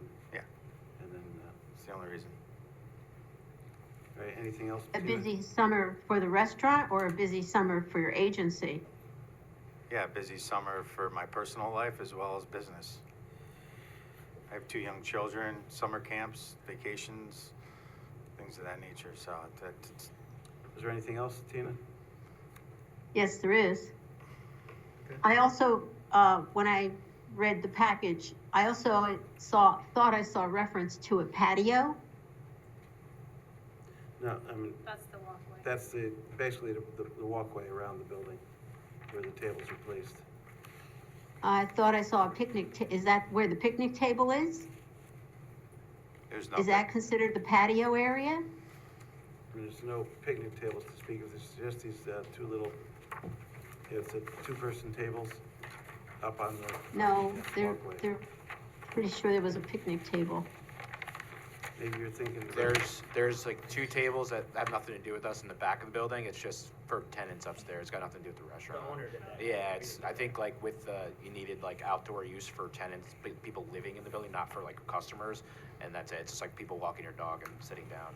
That's it. Well, it's for the I don't tenants. go in as- the back of the tenants as building. well as This is right on LaGrange Avenue, right next to the 42. Yeah, it's our back of our building. It's related to the back, the parking area behind That's related 42. to- that's Yeah, related it's to- for the tenants for, I believe, the 42 LaGrange, which is the adjacent lot. It's Oh, a okay. it's a 2-family building, and then also, I don't know if the tenants on the second floor of 44 LaGrange as well. There's 3 dwelling units in that building, so that's for the residential component, or the people that live there. Yeah, it's got nothing to do with the restaurant at all. Okay. So that's not related to the restaurant, Tina? Okay. Any, Why would the board reduce the 6 parking spaces? Explain about Arlington Town Center. It's not, yeah, if you want to, it's not really reducing it's, Arlington Town Center is considered, they only need to have off-street parking for winter for the residents. So as a commercial space, they're allowed to have parking on the street during the rest of the time. It's just the Arlington Town Center zone is a kind of a mixed use of commercial restaurants as well as residential. And what about the residents that live there now? In addition to the indoor dining, granted, they're not eating outside in the wintertime, so if you take away those, never mind. Tina, do you And, live, and the, are you a neighbor? Do you live next to the restaurant? What is I'm a your? property owner. Okay. No, I was just gonna say, if you live next to the restaurant, if you could tell us your address. 37 LaGrange Avenue. Okay. That helps us picture better what you're concerned about. Anything else? Anything else at this point in time? Parking is an issue. I've had to have the police come and get a car towed that parked in front of my driveway. Okay, that's, And another time, without police assistant, another car had to be told to remove themselves, who parked, walked away, and then politely asked to please move your car. Cause they parked in And this front is of without snow, Did they park in front of the driveway? correct? Okay. okay. I don't know if we need to get some signage there or something, but that's, I don't know why people are doing that. Well, I noticed the people that live at 42 did install a sign about not parking, and you will be towed. Okay, Just So to- there is a parking issue. Just to put on the record that as I think majority of the planning board knows this, that all the residential units, all those parking spaces are satisfied on the 42 LaGrange lot. That's correct. yeah. So as of the previous approval. So for the very reason of the zoning ordinance during the winter, during a snowstorm, there's no cars parked on the street with the people that live there. They're Right, all it's the satisfied. tenants of Yeah. 42 and 44 LaGrange Right, have off-street parking, correct. so that, But when it snows, these cars don't seem to be able to know where there is a driveway. Some of them have, even before the restaurant was there, some people have parked well, right in front of driveways. I mean, that's just kind of an enforcement issue. We gotta keep after the police to look at that. Yeah, sounds like All right. bad behavior on the part of the people parking, but that's Yep. why they got towed. All right, thanks for your comments. One other Tina. thing. Oh, okay. On the, one sheet where you had the reviews, for the meetings from the various departments, fire, water, highway, building, sewer. You don't need any sign offs for the health department? No, in this case, it's already an open working restaurant. The health department signed off on it ahead of time for the last, when it was approved a year ago. Even though they're serving food outdoors? Yeah, that's not the health department signs off on sewer and things like that. All right, thank you for your comments. That's it. All right. Hopefully Thank you. all right, anyone else wish to comment on this application? Seeing none, I move we close the public hearing. Second. Moved and seconded, all in favor? Aye. Opposed? Motion passes 6-0. So we're on the board for comments. Nicole? Yeah, my only question was handicap accessibility, you know, with the tables there. The tables are 24 inches, aren't they, not 28? No, that's what you They're have on the 28, plans. they're 2'4". They are 28? Yeah. On the plans, I think it says 24 by 32. They actually are 25 by 32, I think. 24 by 32, or are they 28? So 32. 32. the 32 is the long dimension, so it's Yeah. actually less, it doesn't impede. So it's 24, right? 24, so Yeah. that's, Okay. that leaves. I was just wondering if you have enough It is. width there for a handicapped person to come through with a wheelchair. Yeah, clearance for ADA is minimum 32 inches, so if the table is 2 foot, we have 5 feet, there's Okay, you have 5 feet, I 3 wasn't feet sure. left, 3 feet left. Okay. Yeah, it's also where the tables are located does not affect either the entrance on the main entrance on Fairmont Okay. or the other sort of secondary entrance on the LaGrange side. All right, All right, okay. thanks, That was it. Nicole. Thanks. Anything, Sharon? No, I'm good. Bob? Michael? Peter? Tutti a tavola. All the tables. My only comment is the food's good, good pizza. Thank you so much, yeah. A couple times I've been there. Sorry to that lady. That's all I can say. Yeah, I hope that people parking in that area, it's not just your restaurants, whoever, Yeah. other people visiting the area, there's Sorry. other Stephen. commercial That's- establishments there as well, and just gotta keep on the enforcement issues. All right, Okay. I move the planning board determine that the proposal meets the criteria for seeker type 2 action pursuant to seeker part 617.5C9, requiring no further environmental review. Seconded. moved and seconded for seeker, all in favor? Aye. Opposed, motion passes. I move the planning board grant conditional site plan approval for 44 LaGrange Avenue, Spetro, Poughkeepsie outdoor dining application subject to the following. Respond to comments of the planning board and those received from town departments and agencies. Said response to be reviewed by the planning departments as to adequacy and completeness inclusive of and not limited to the following, 1 through 4, and 4 being, we need that Part D affidavit from the owner. Okay? Seconded. Moved and seconded, all in favor? Aye. Opposed, motion passes 6-0. Good to go? Thank you. Thank you so much. Well, it's getting colder, you'll probably be taking the tables up. Yeah. soon. Yeah, Next probably. week. Mm.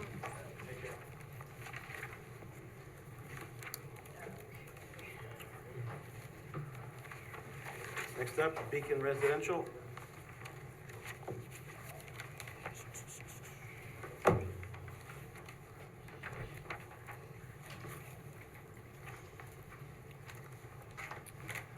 Welcome back.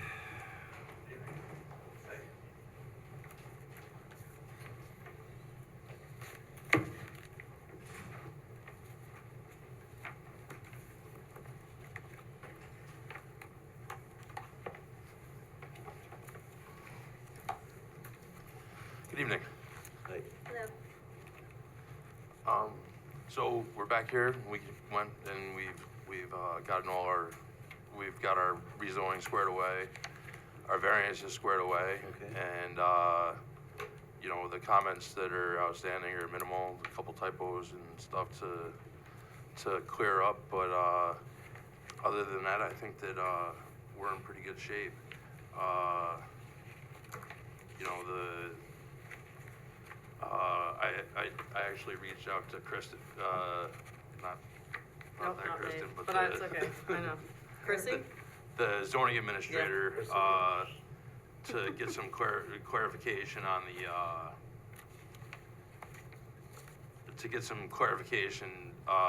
the variances because of the wording of the variance. They granted the variance for the greatest variance that we needed and didn't mention the other two. Oh, okay.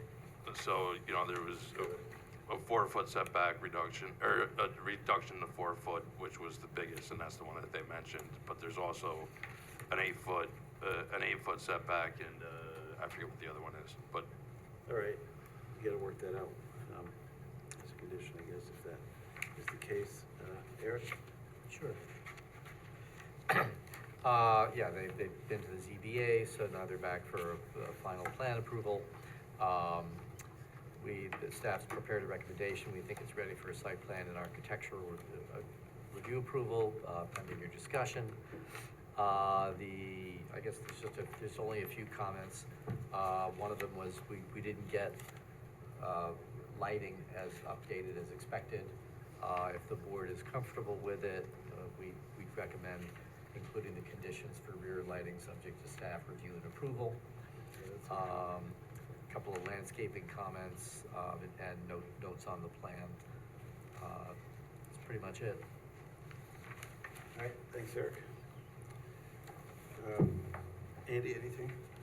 Yeah, it was just the lighting, we're looking for full cutoff, dry, dark sky compliant light fixtures, that's all.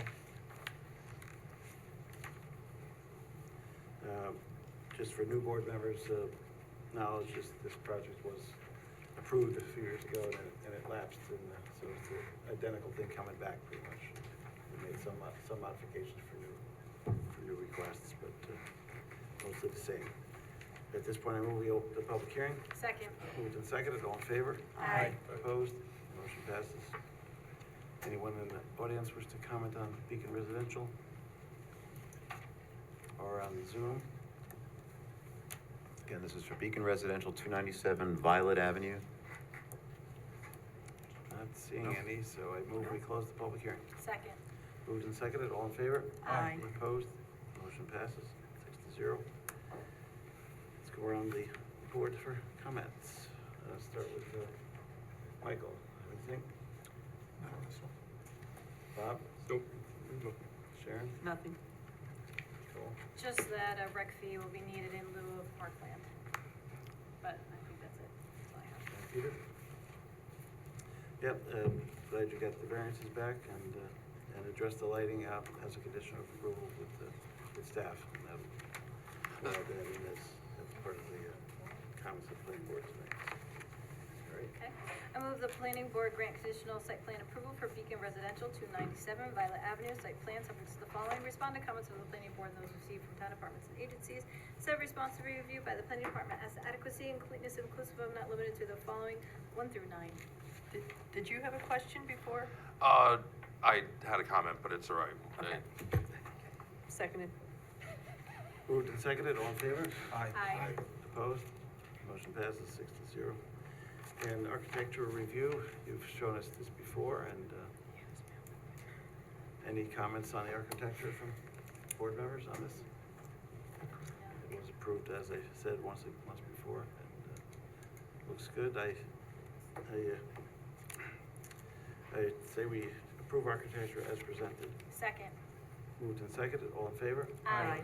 Opposed? Motion passes 6-0. Thank you. Thank you. Good to go. Good luck with the project this time. Thank you. Please build it this time. It's good to have it there instead of the vacant lot there, so.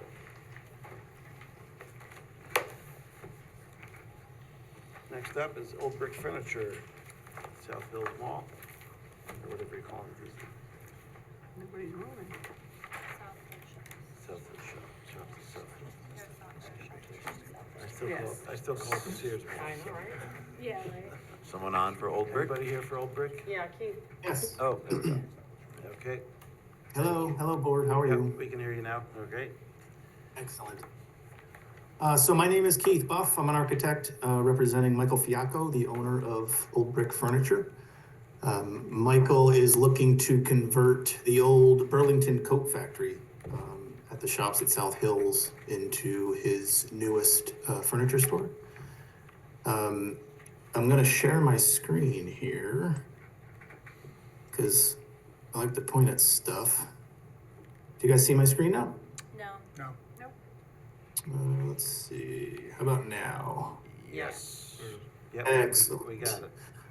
All right, so site plan, I'm just gonna start with high-level site stuff. There's actually not much site work that's proposed, but I'll go through that and then I'll just talk about the exterior a little bit. Much of what you see on the site plan is existing. The east entrance that faces the shops is paged down. The north entrance to the right and the south entrance is on the left. The north entrance probably has the most site work. We're proposing some new plantings, new ADA parking, new crosswalk. So some new striping is going to happen on there. I thought I heard somewhere that there might be some concern about the condition of some of the parking, and we can chat about that in some of those locations. But that's really it for the north. On the south side, we're not really doing anything. There is a new trash compactor. That was also a comment whether it was new or existing. It is new, so we can get the specs to you guys on that and the size of that. Okay. And on the east entrance, site-wise, it pretty much remains intact. On one more comment on the south. There was a comment that these trees along the south side of the building are no longer there. I cannot confirm or deny that, but last I was there, they were there, and perhaps they're gone now, but we can confirm that. Okay, we'll have And from a site perspective, that's pretty much it. The project is really all about the three entrances, rehabilitating the three entrances, repainting the entire building. The east entrance, which is sort of this main entrance page up, which faces the shops, we're looking to convert that. And this one probably gets the heaviest lift architecturally in that we're proposing to raise this front facade about 4 feet. I know there were sign comments and we were anticipating that. We will go through the proper channels and the sign permit process and trying to obtain variances if they do exceed what's required by code. But this is pretty much, in line with what Michael has done at past, at other furniture stores that he has throughout the state.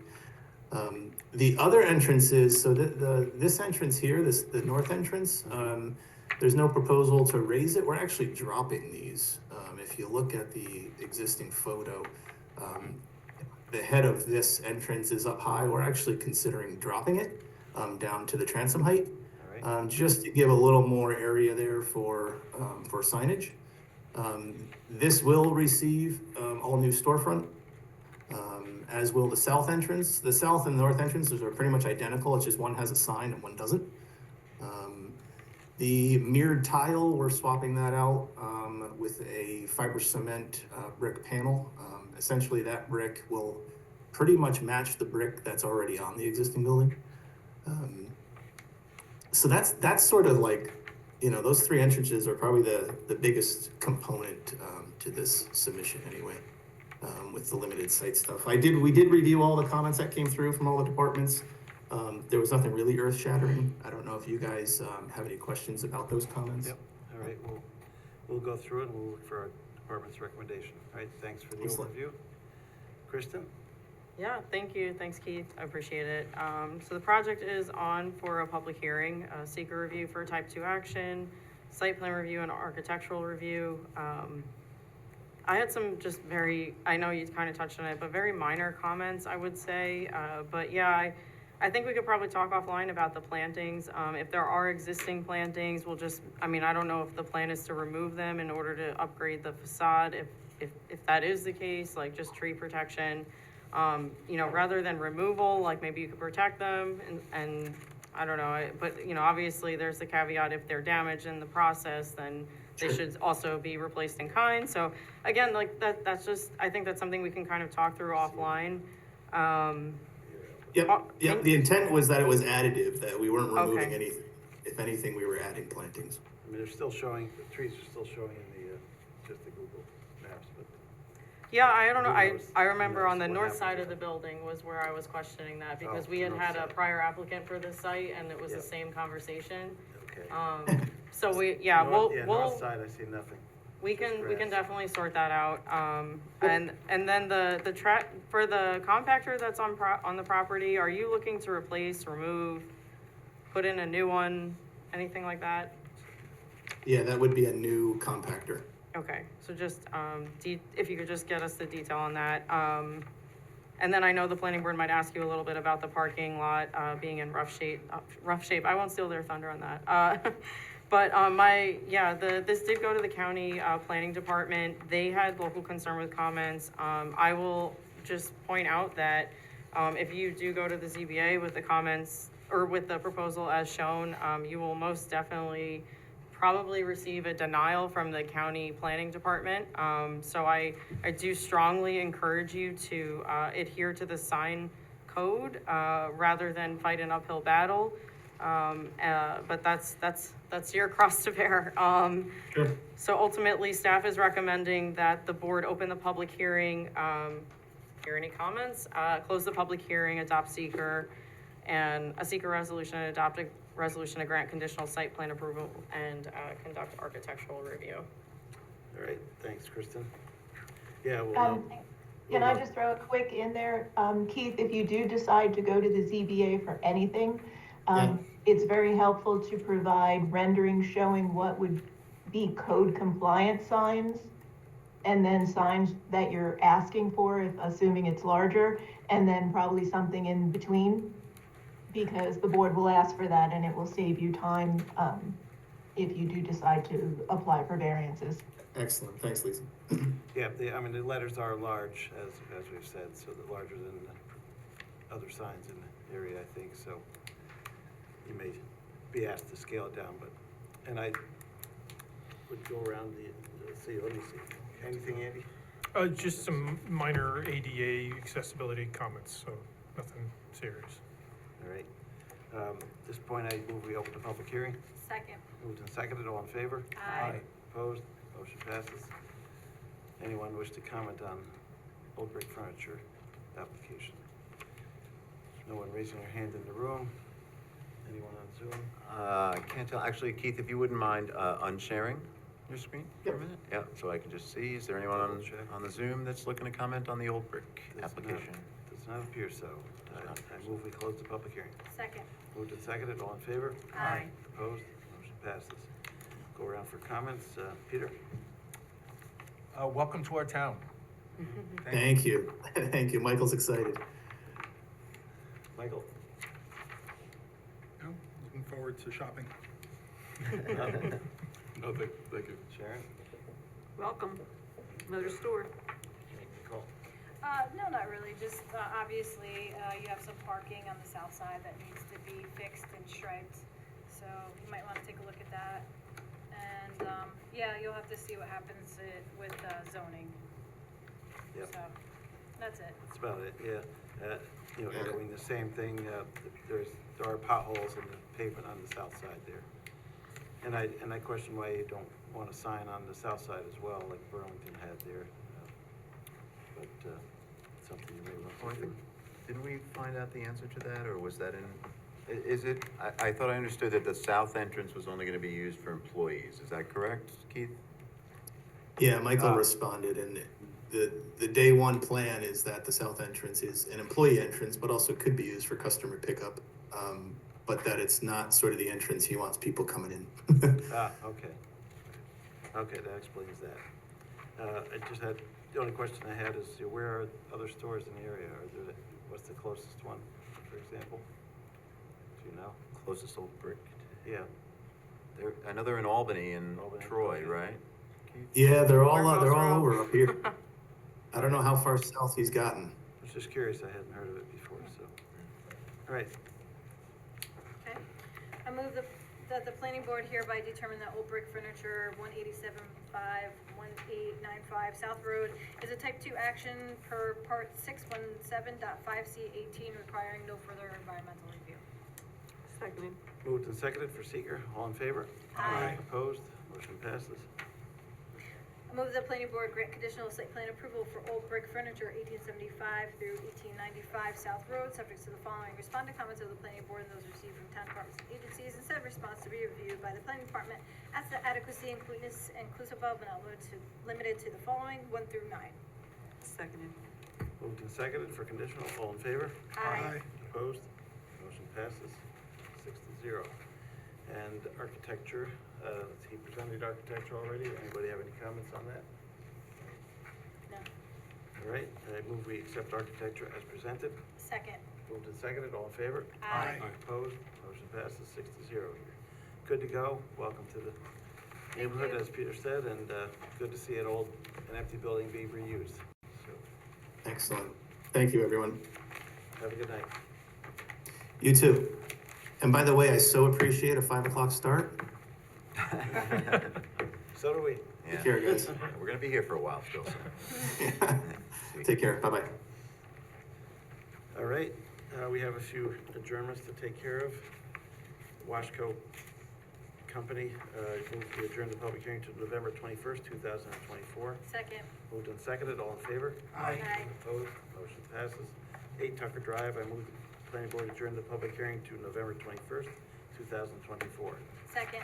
Moved and seconded, all in favor? Aye. Opposed, motion passes. Duchess Maxi Store, I move the planning board adjourn the public hearing to November 21st, 2024. Second. Moved and seconded, all in favor? Aye. Motion passes. Locust Grove Crossing, I move the planning board adjourn the public hearing to November 21st, 2024. Second. Moved and seconded, all in favor? Aye. Opposed, motion passes. Manor Hill Community Project. Move the planning board adjourn the public hearing to November 21st, 2024. Second. Moved and seconded. All in favor? Aye. Opposed? Motion passes. Metro Roofing Supply on Salt Point Turnpike. I move the planning board adjourn the public hearing to November 21st, 2024. Second. Moved and seconded. All in favor? Aye. Opposed? Motion passes 6-0. All of those. At this time, I move we allow public comment on other remaining items on tonight's agenda. Second. Moved and seconded, all in favor? Aye. Opposed? Motion passes. Anyone in the audience wish to comment on remaining agenda items? Or on Zoom?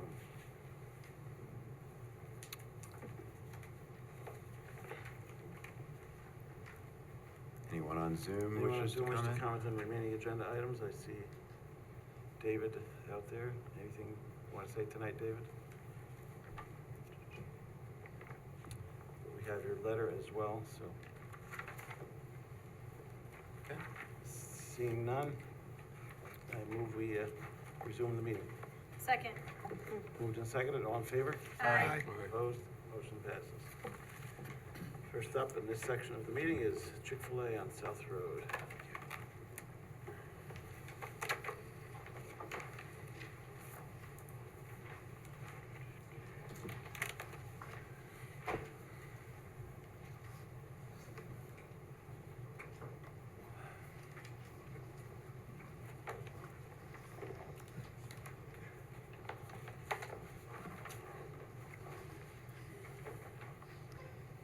Good evening, Mr. Chairman, members of the board. For the record, my name is Charles Gottlieb, Land Use Counsel for Chick-fil-A, the law firm of Whiteman, Osterman, and Hanna in Albany, New York. Here this evening with John Martinez to my right with Chick-fil-A, Tim Freitag setting up the plans behind me from Bowler Engineering, and Gordon Stansberry, our traffic consultant from GTS Consulting. Here this evening for a preliminary review. We're looking forward to receiving additional comments from the board members on a proposed approximately 5,400 square foot Chick-fil-A restaurant with a drive-through and associated off-street parking, lighting, and infrastructure. The project site is on 2550 South Road. What's interesting about this parcel and a little unique is that it's within an existing shopping center. The existing shopping center is made up of various tax parcels, which appear to be separately owned. Within our project site, we have a tax parcel that's adjacent one of the access drives. It is interconnected with the other tax parcels within the shopping center. There's an existing IHOP restaurant on this project site. Our project would demolish the IHOP restaurant, construct the Chick-fil-A project. There are, and you'll see this as Tim runs through the site plans, there's essentially, I'd like to call it an IHOP boundary of where the limits of disturbance are going to be. There's also significant off-street parking on the other side of the access trail to the shopping center, all of which is commonly used for the shopping center and the various uses within there per an existing easement agreement. All right. We've submitted for your preliminary review here, environmental assessment form, a site plan and secret narrative, title documentation, traffic impact study, a shopping center circulation review, a grand opening narrative, stormwater report, a signage package, elevations, floor plans, and site plan documents. I did have a chance to glance at the town consultant's review memo. It was quite organized, and we were very thankful for that. Our plan is to formally respond to every comment we've received in writing, in addition to your comments that we obtain this evening. One of the things that I always keep my eye on is confirming what area variances are needed. There are always some area variances with these Chick-fil-A restaurants that are required, mainly due to building orientation so that we can maximize drive-through efficiency. You know, you'll hear a lot about drive-through efficiency, drive-through queuing, and so forth as our team gives the presentation. So I noticed in the town's review memo, there was something from your building department noting the area variances that might be needed. Nothing came out as a shock to me. I think there's just some minor clarifications and some explanations that are needed. But if you have any questions on what area variances are needed at this point, let us know. All right. So with that said, I was going to hand it over to John to speak a little bit about Chick-fil-A operations, and so you can get a little bit better of an understanding of how Chick-fil-A operates and kind of their New York game plan. Yes, good evening. Again, John Martinez. I'm a development manager with Chick-fil-A for New Store. I've been in this role for a little over 10 years, but I've been associated with Chick-fil-A since early 2000. So extremely excited to be coming here, really with our first freestanding Chick-fil-A in this part of New York State, certainly in Dutchess County. As you may or may not be aware of Chick-fil-A, we have about 3,000 stores throughout the country. It's a privately held company, and we build all of our stores out of operating cash. When we're with Chick-fil-A, we decide where we want to go, what community we want to be in, what size building. But when we're ready to open, we do actually partner with a franchisee. But it's a very unique franchise opportunity here because unlike some franchises that have multiple stores or a territory, if you're a Chick-fil-A operator, it's one. You get one location. Maybe over many years, you may get a second location if it's nearby, but that's rather the exception than the rule. And so when we choose a location, it's our expectation that that operator is going to be able to support their family from now to they retire. And so we really are very careful on how we choose in the locations. So here, we've looked at this location as Mr. Gully indicated, and we're proposing a store with, I would say, most of our newest technology that we have available to us. Specifically, the store is fairly large at 5,400 square feet, certainly larger than a typical quick service restaurant you may see. And that's because we have an extremely large kitchen. One of the challenges we've had historically has been being able to produce enough food fast enough to give it to our customers, and causing some backups. So these stores are well equipped with equipment inside there to provide that food. The second thing you'll notice is we have dual lane fulfillment. So that dual lane technology has been out there for a while where you'll see 2 ordering stations. Quite a few of Chick-fil-A's have it, some of our competitors have it. But we kind of take a unique approach where we don't merge the 2 lanes anymore. So previously we used to merge the lanes into one pickup window. Now both lanes continue around the building. And citing the obvious question, well, that's great for the inside lane, but how does the outside lane get their food? So we actually have removed the typical pickup window on our facilities, and we have a door, sliding door. So we actually walk food out to both lanes. So this technology is relatively new, but it's not brand new. So just before COVID occurred, we were testing this in some parts of the country, specifically in the Southwest. And when COVID happened, and quite honestly, our sales just boomed. The stores that had this technology were able to keep up with it as opposed to the standard ones. So we've actually been rolling this out big time since then. I'm trying to think the nearest store that's open, it's not even that near, it's probably about an hour away up in Greenbush, has that dual lane technology. So in addition to the folks outside with iPads taking orders, we have folks actually running the food out. Even with that, we realized that during the initial grand opening, and certainly here being the first one in Dutchess County, we would anticipate some grand opening excitement, pent-up demand, if you will, for it. So part of our approach is to actually try to get multiple stores in an area at the same time. So in Albany, for example, we opened both Greenbush as well as just north of Albany. It happened to open the same day. And what we found is that did help to maintain that grand opening traffic. For the board's benefit, we are looking at other locations in Dutchess County, but this is the first location that we've actually identified and are moving forward with. Right? So part of our grand opening strategy is to employ and bring in existing team members throughout the country. So if you're an existing Chick-fil-A team member in Minnesota, let's just pick an example of a state, you have the opportunity to become part of a grand opening team, and we would bring you here to New York for a few weeks before we open to help train, and then after we open for additional training of the new team members. We bring about 20 folks in to do that, and what that does is it really helps two ways. One, it helps certainly the training aspect for the team members, but it also then allows them, since they've handled traffic and crowds before, to help manage that. We also work with your local police in developing a grand opening traffic control plan, because we anticipate that even though our drive-through, and our engineers will speak to this, can handle 30 plus cars, we anticipate that we're going to have more than that, and we'll show how we demonstrate that.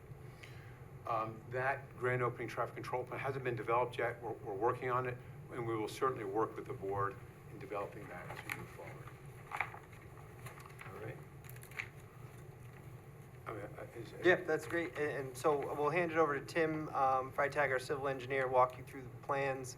We also have our traffic consultant here. I know we have more of a handful of comments on our traffic impact study. Those will be responded to in writing, but if you have any questions for him, we're here and ready to help. So we'll let Tim take it over. All right, thank you. You might have to turn the switch on, and it'll take a second or two to warm up. I will comment, I was at a Chick-fil-A down somewhere halfway to Philadelphia, somewhere in Jersey, and they had the double drive-through. Okay. Although I don't go into drive-throughs myself, but I saw that in action. Yeah, we've recently opened a few further south in Jersey. So if anyone's familiar with the town of Paramus and Route 17, which is probably one of the busiest roads in New Jersey, we've opened one right in the jug handle, actually on 17 northbound, and it's been working really well. There's traffic there, but it's handled, and it hasn't really flowed out onto the highway. It's been maintained. Great. Good evening, Tim with Bowler Engineering. We're the civil engineers who developed the site development plans that were included in our submission. The comprehensive site development plans included demolition plan, site plan, utility plan, stormwater plans. I'll keep it basic to the site plan review, and then we can certainly dive deeper, more technical as needed, if the board would like additional information in that regard. Overall, as John had mentioned, and Charlie, it's a redevelopment of an existing IHOP facility. There's a restaurant on our site today. It's about 5,000 square foot, comparable in building size to what's proposed. All access is internal to the shopping center. No separate curb cuts to Route 9. It's all internal within the shopping center.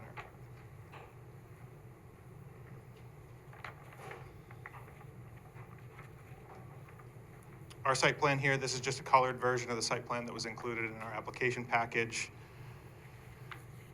The proposed Chick-fil-A restaurant facility. The doors to enter the facility are facing plan south towards the parking lot that's adjacent to the vicinity. Most of our customers will park out in the front, walk into the store and out.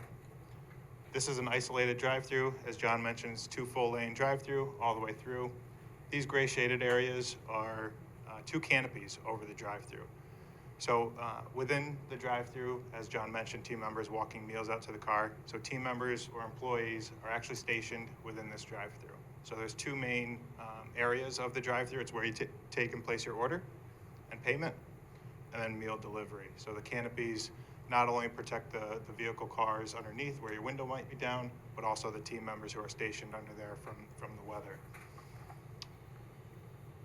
As you navigate the drive-through in a counterclockwise fashion, this isolated drive-through and the site plan design is designed around pedestrian safety. So the isolated drive-through is called isolated for a reason. It isolates your drive-through traffic, which in most cases is the majority of your business is in the drive-through. That drive-through circulation can go around the perimeter of the building and back out without having to cross the front of your store. So you have guests being able to dine in and park, walk into the store, grab their food and leave without having to cross the majority of the traffic that might be coming around the plaza. So that's really a focus point when we lay these out on the site plan.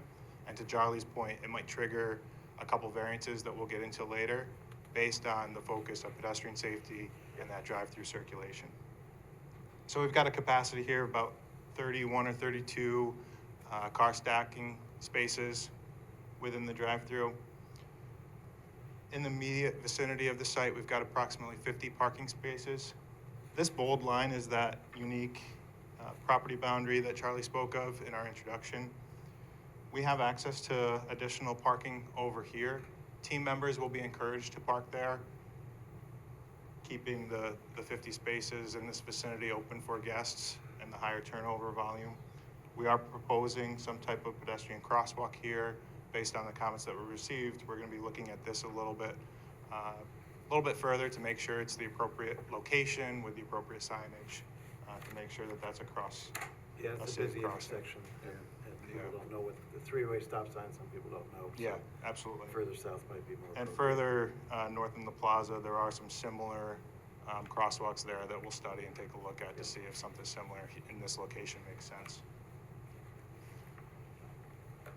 So that's really an overview of the site plan. There is an existing curb or driveway right here at the IHOP facility. We're closing that driveway. We see that as a significant improvement for site circulation, just because this right in, right out movement for the whole plaza is very, very busy and very congested. And then we're proposing to maintain this driveway, but also the connection here to the neighboring Verizon store there.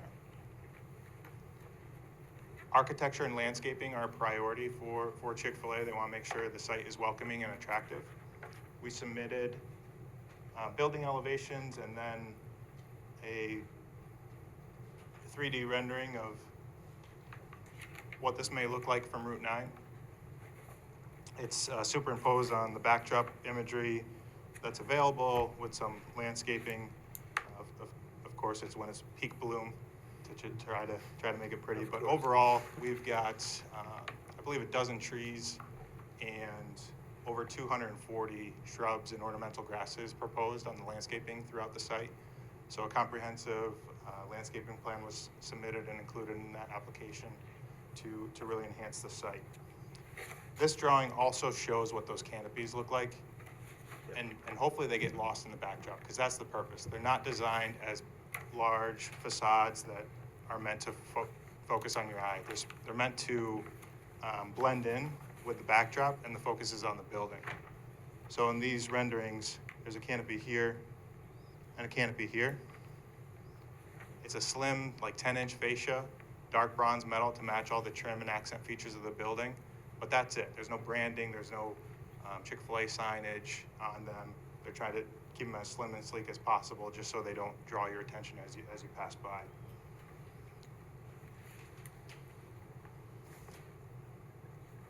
The elevations, we've got full brick, two-tone brick facade on all four sides.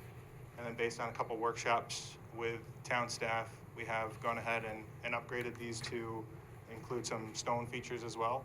So you can see the bump outs and the roof variation lines are now proposing a stone veneer as well to help break up the brick and the longer building facades. So I don't know if you have any kind of parapet, but our town code is to not see any HVAC equipment on our roof. So this shows the HVAC at a straight on level, but given this 3-foot parapet here, you wouldn't see it in the sidewalk surrounding the site, but we can further provide perspective elevations of that to ensure that it meets the code. And then also included in our package was some signage plans, building signage, replacing the IHOP freestanding sign, and then miscellaneous identification signage that's on our site.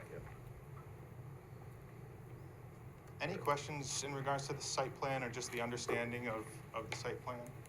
I'm sure there will be going around, but we start now with our recommendation from our. Did you want to turn it, you have traffic also, right? Yeah, so we could turn it over to Gordon quickly to give just a brief overview of traffic, or we could wait for that. I'll do that, because Okay. I think that's one of the biggest concerns, and the plaza owner had some concerns of that as well. Others? Good evening, Gordon Stansbury, GTS Consulting. So we have completed a comprehensive standard traffic impact study for the development. Not to get too far into the weeds, I'll just kind of give you a brief overview. The study looked at the three intersections along Route 9, the northern access drive opposite the Hudson Plaza, the middle right in, right out driveway, and then the southern post road plaza driveway opposite River Edge. We looked at the four standard peak hours that we look at for Chick-fil-A, being the weekday morning, weekday midday, weekday evening, and Saturday midday periods. The study uses data based on 6 upstate Chick-fil-A locations to develop the trip generation rates. So we're not using the standard fast food restaurant, which is notably lower than Chick-fil-A, which is a higher generator. We've looked at the existing design year background and build conditions. We've completed an accident analysis for the project. Overall, the findings of the study were that the traffic has a minimal impact on the Route 9 intersections. There are a couple minor drops in level of service with increases of delay in the range of 1 to 2 seconds. Looking at, there's a number that we always look at, which is the volume to capacity ratio, which tells you how much excess capacity you have. The one movement that we identified as dropping from a level of service D to an E is the westbound left exiting the southern driveway. But the volume to capacity ratio is still 0.82 or lower for all movements, which tells us that there's still excess capacity. It's more a function of the coordinated signal cycle length that causes longer delays while we still have capacity to accommodate the traffic. We did receive a number of comments from the planning department, New York State DOT, as well as the town's engineer. They're all reasonable comments. We are going to address each of those. The intention will be to update the traffic study accordingly to address those comments. The main comments were our traffic counts were collected the very end of August. We've been asked to look at during school periods, so we will collect updated traffic counts, and we've been asked to look at a little bit more conservative numbers as far as our pass-by trip generation rates, which will apply to the study and update accordingly. All in all, I don't expect it to have a significant impact on the results, but we are also going to be looking in more depth at the plaza itself to address some of the adjacent property owners' concerns associated with queuing, the grand opening planning, and parking. Okay, I've already heard from people interested, asking me when it's gonna open, so I'm sure it won't all be passed by traffic, so. Yeah, one of the things we see is the comment asks for us to use a lower pass-by rate, which, you know, we'll accommodate and study that with a more conservative number. But as we see additional Chick-fil-A's come in, that pass-by rate does tend to increase, more in line with a traditional fast food because people have options.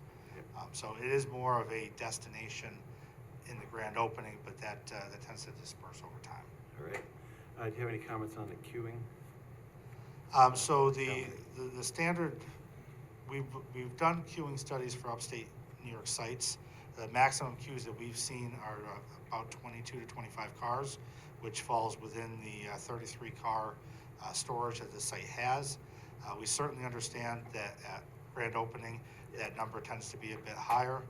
So that's going to be addressed separately through the event planning side of things. All right, thanks for your comments. All right. Great, that overview, and now I go to Kristen. Okay, great. Thank you so much. That was so succinct for being your first presentation before this board. I can't thank you enough. So the application is on. This is its first appearance before the planning board. It's on for seeker review for an unlisted action, subject to a coordinated review. This evening, staff recommends that the planning board circulate their intent to serve as lead agency to interested and involved agencies. And it is also on for an amended site plan review and architectural review. I did look at the EAF and the materials that were submitted for the environmental section of this. I just had a couple of comments. Obviously, early consultation with DOT, I know that's already underway. Just please keep us in the loop as you have those conversations. It might even get to a point where it's actually appropriate and most efficient for us to even join that conversation. We've done that with several other projects along Route 9. including a dual lane car wash just up the road from here. I think that it just helps that conversation, the dialogue. If there's ways to mitigate concerns, it's just the appropriate way to go about that. Also, just early consultation with the county health department. My last note was about the area of disturbance. Depending on how the project evolves, if it evolves, right now you're coming in at about 0.94, that might end up ultimately triggering the requirement and necessitating a SWIP. I will leave Andy to monitor that for you. But I just wanted to keep that on your radar because ultimately that would be another box you'd have to check and another subsequent review by our town engineer. I have just a couple of comments for you, but I'm not gonna go through all of these. Everything from, please include a bicycle rack detail to a little bit more detail about the canopy structures. I appreciate the dialogue. Now, really what we're looking forward to is responses to these comments in writing and then updating the plans as you would based on those comment responses. So again, I'm not gonna go through all these items. I think the largest or the most appropriate items to talk about are the circulation, access to and from the property, site queuing, what that impact looks like potentially internally to the shopping plaza itself, but also to Route 9. Route 9 is heavily trafficked, period. So we will be looking at that very closely, obviously. We have a traffic engineer that took a look at your review that, again, Alex is actually on. He'll be able to go through his review for the board's benefit this evening. I did just a couple of things. Lisa, I'm sorry, I forgot to include this in my review. I think there was some confusion about the affidavits that were submitted. Lisa, I don't know if you want to comment on that. Maybe. We can take care of that offline. It seemed like the owner affidavit, I don't remember as I sit here, but there needed to be some cleanup as to who signed which affidavits, and some of them didn't have, the place that they were signed, the jurat was incomplete. So just some, details, but we can certainly clean them up between now and the next meeting. Okay, great, thank you. And so for this evening, staff is really just recommending that the planning board discuss the application, provide any comments you might have. I do appreciate that you've provided some of the architecture up front. That is good at this stage, because if there are significant comments, this would be the time to be having that discussion with the applicant. If you have concerns about, we tend to try and stay away from flat roofs. I know the chairman has already brought to your attention about shielding or screening any of the rooftop mechanicals, those kinds of things. I also just wanted to point out, again, matter of record, that this went to the county planning department and they reviewed the application. It actually came back with it was a conditional. So in other words, they really want you to take another close look at the lighting and then the town lighting code requirements, but also what is the temperature of the lighting, and maybe just take a look at that. I'm sure that's something that we can work on. We want to reduce as much glare as possible in and around the property. Sometimes you come through a drive-through, especially like ATMs, they're allowed to, be very bright, but then you pull away from the ATM and it's dark, and maybe you're passing someone crossing on the sidewalk or something, across the driveway. So if for whatever reason, that item and some signage items could not be addressed, I know specifically this is related to the lighting. The county has stated that for the reasons stated above, we recommend that the board condition their site plan and architectural approvals on the reduction of the canopy lighting to a maximum of 5-foot candles. The board would have to vote in a majority +1 in order to approve the application even conditionally. So I just wanted that on record right now. We could recirculate to them if you do update that. So again, this is something that we could have a conversation about offline. So right now, I'm gonna stop talking. We do have Alex Ald on with AKRF for traffic engineer review, and then Andy Learn also reviewed our town town engineer for site civil with CPL. All right, thanks, Kristen. Andy. Sure. So again, same as Kristen, we have a number of comments related to site plan review, utilities, stormwater grading and drainage. I guess, just to kind of continue what Kristen was mentioning about the lighting, one of the things that I would like to see is that the site lighting plan currently, I believe it excluded the canopy lighting from the analysis. We want to see that included to get an overall feel for how the site is going to be lighted, ultimately, with the understanding that there's going to be pedestrian concerns with, obviously with members, walking around, taking orders, delivering. So, also with respect to the limited disturbance, our interpretation of the state speedies permit is that anything over an acre an acre of disturbance or more requires speedies permit coverage with permanent stormwater management practices. Because it's an acre, we say 0.95, so anything 0.95 or above requires that. So you're at 0.94, and we do have a couple of comments on the limited disturbance boundaries. So we just want to make sure that we're incorporating all of that disturbance, and if the speedies permit coverage is required, we want to make sure that's addressed. That being said, thank you for providing a drainage analysis. We did provide some comments on that. And ultimately, one of the things we want to look at is we'd like to see how your site impacts the overall drainage for the plaza itself. So we want to see some mapping, so we can evaluate that as well.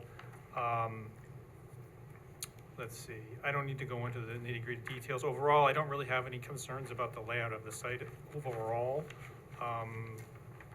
Typical comments like snow storage we'd like to see, and vehicle maneuvering plans. And then I'm going to defer to Alex on the traffic, which I think is the main issue for this. But I will add that, this is, Route 9 is busy, but this plaza is extremely busy, particularly on the weekends. So it's something we need to pay close attention to. Grease trap also. Grease trap. Usually bring that up. Yep, and as for drainage, the Verizon store to the south is at a lower level topography, so it just slopes down from there, so I'm sure you'll take that all into account. Alex, we'll go to our traffic consultant, AKRF, and see what his comments are tonight. Alex, are you there? Hello, good evening, everyone. Yes. Hi. Can everyone hear me okay? Yep, loud and clear. Great. Thank you. Alex All, traffic consultant for the town with AKRF. I just wanted to acknowledge that the applicant, we appreciate the applicant acknowledging some of our initial comments in their presentation this evening.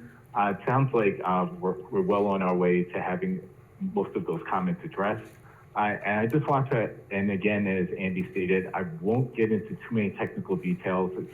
That would be particular just to the traffic analysis itself. But I'll try to paint a broad brush on some of our larger concerns. We did have some signage concerns and some pavement striping concerns, particularly with some of the driveway exits, as well as some of the pedestrian crossings, which the applicant did acknowledge. Which we'll review in the next submission. But I think the largest item was site plan circulation of the actual parking lot itself and the internal roadway system.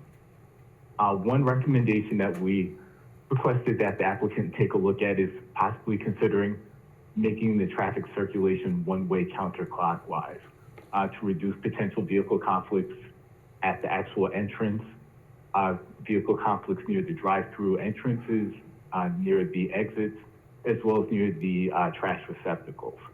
And we actually provided a figure just with some recommended ideas for circulation modification. And just to describe it briefly, would be one-way circulation, maybe relocating some of those parking spaces adjacent to the conflict points that I previously mentioned, and possibly relocating them to the actual to the center of the site, rather than along the perimeter.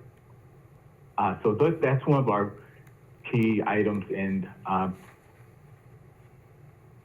you feel that if the applicant takes a look at that and possibly can come up with an alternative parking lot layout plan that could possibly improve site circulation, that would generally improve safety and movement with traffic along the site. So that was our major site plan comment. We also had some additional technical comments again on the capacity analysis, which again, we'll just look forward to the resubmission from the applicant to see how those are addressed. And and they've already acknowledged some of the other comments that we had regarding the dates of the traffic counts, and also the crash data, and as well as the pass-by credits. So at this point, we'll just look forward to the revised submission, and we'll work from there. All right, So thanks. if anyone has any questions for me, feel free to ask. Thanks, Alex. Yeah, it does look, he had that suggestion that helps channelize the traffic into the drive-through and it gives more parking in front of on the south side of the store, it looked like. So something to consider and look into. At this point, we will go around our board for observations and questions. So Peter, start with you this time. Something that the chairman had brought up earlier, we don't permit rooftop mounted units that are not screened. So put that into your design plan. I didn't see any provision for snow storage on the site.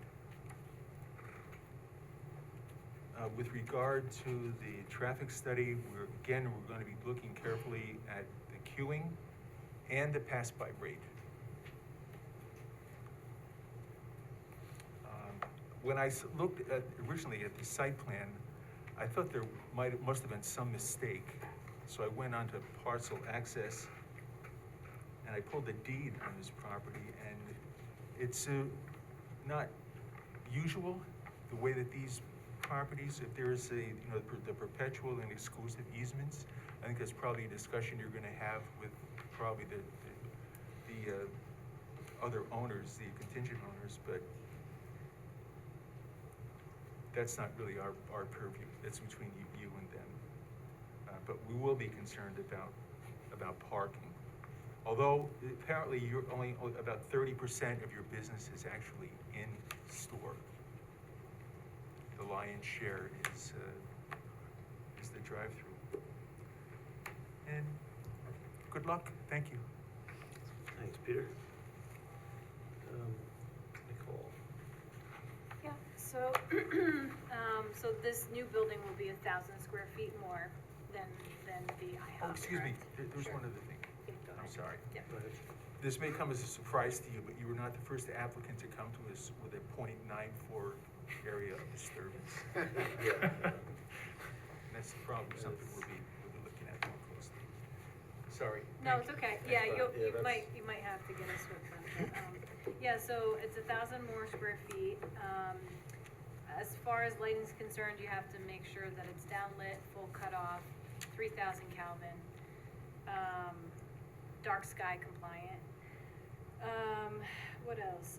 Hours of operation, is it gonna be 7 a.m. till 11 or 7 a.m. to 12? The hours, would actually be 6 o'clock in the morning Okay, 6 in the morning? to 10 o'clock at night. Oh, Monday until through 10. Yeah, Okay. Monday through Saturday. We're closed Sundays. Okay, so those are incorrect there. The canopies are separate structures or are they connected? They're essentially separate structures. Okay, Yeah, I thought I saw extra legs in the okay. rendering there. All right, and what about the outdoor dining hours? Are they the same as the regular hours? It would be, yes. Okay. And obviously that's seasonal. What about music? No music. No music, okay. Other than that, you're gonna need a highway work permit, variances you'll probably have to get. I think that's pretty much it. Great, thanks. Anything, Sharon? Sherry touched base on the lighting issue. Yeah. I have a question about reworking the crosswalk.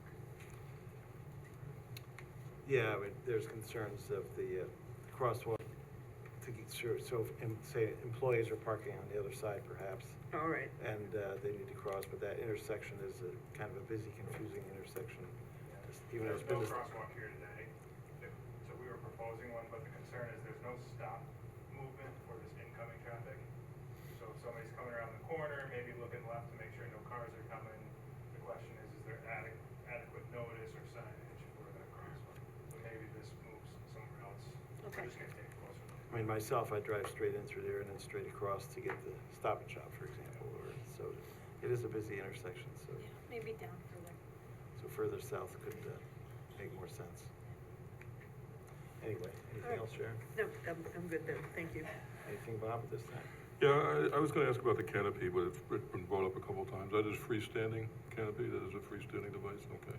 And in the crosswalk, will that be lighted? Will there be sufficient lighting there in the crosswalk?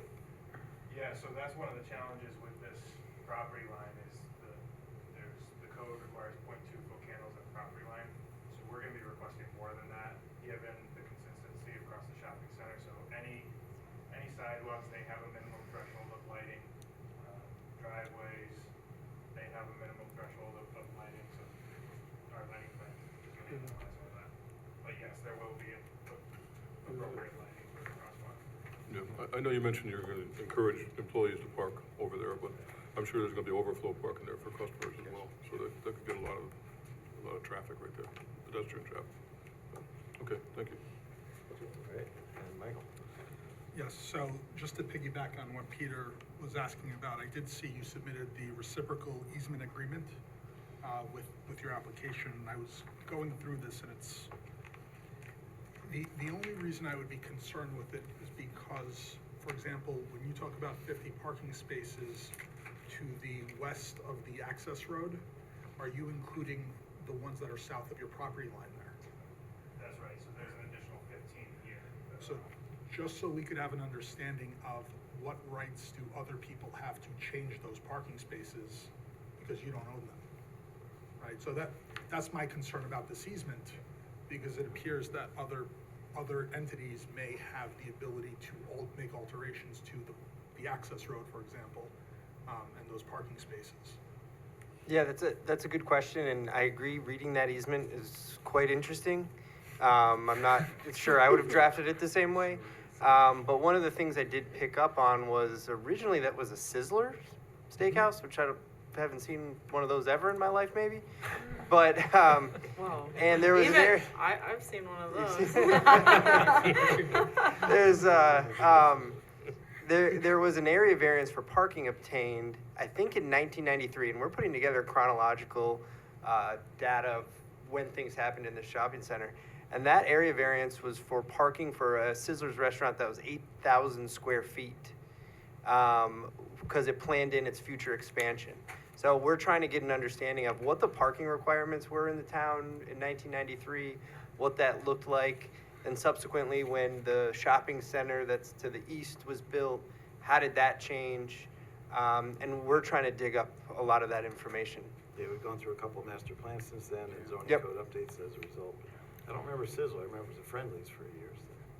But essentially, the way I read the easement is that parking facilities within the shopping center, the conglomerate of the shopping centers, except for the U-Haul, have the ability to park throughout. Yep. So one of the things we'll assess is there enough parking for all the uses that are within the site? And we're gonna have to make a determination here, likely from the building department, of what's the parking requirement, what's on the site now, and kind of clean up some of this history that we're struggling to find.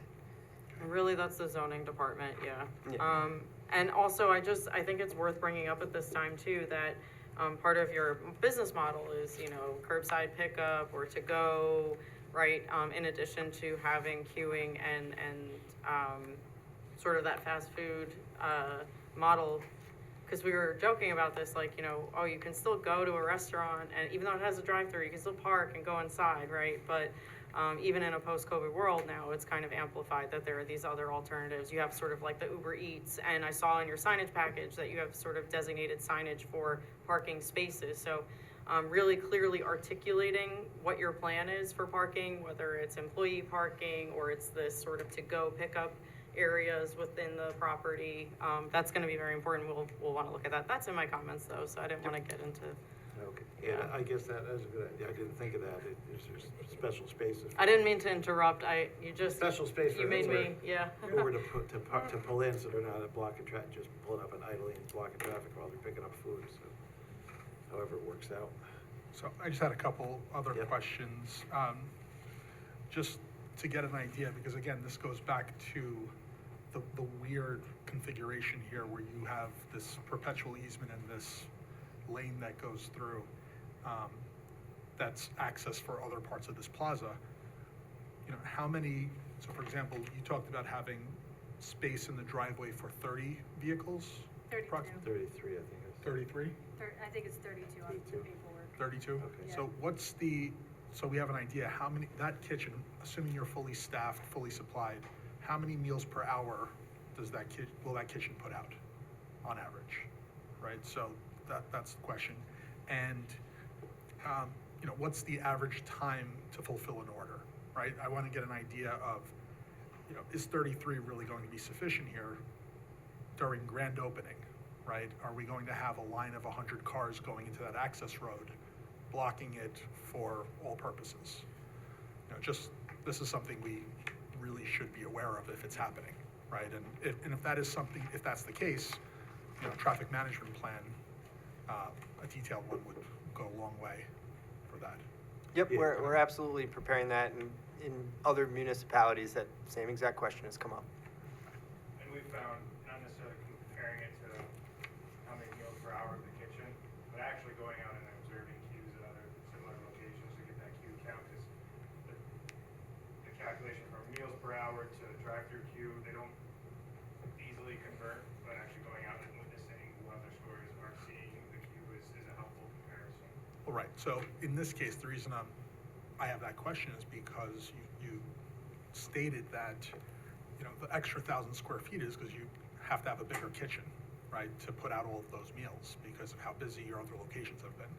So it would be helpful to us to understand what that translates into, right? How many people are going to be coming into this restaurant, and based on that, how much space do you really need here for your queues? I mean, the only thing I will tell you, without knowing the exact number, our kitchen will outproduce the number of folks coming here. So the number of our meals that we can produce is a fairly large number, with no necessary expectation that we have that many people. Because it's also, you gotta realize that maybe one car could order 4 sandwiches, right? So I think the bigger thing to realize is it's not so much cooking the chicken, it's been all the other things. So in the past, one car could order 4 milkshakes, and they're hand-spun milkshakes. And if you only had one machine, that could take some time. So those are the things where we've improved kitchen capacity to handle a lot of those, I'll say peripheral items, the things that we found in the past that slow us down. Okay. Thank you. And there is market data out there. There is a lot of market data out there about meals per hour, wait time per customer.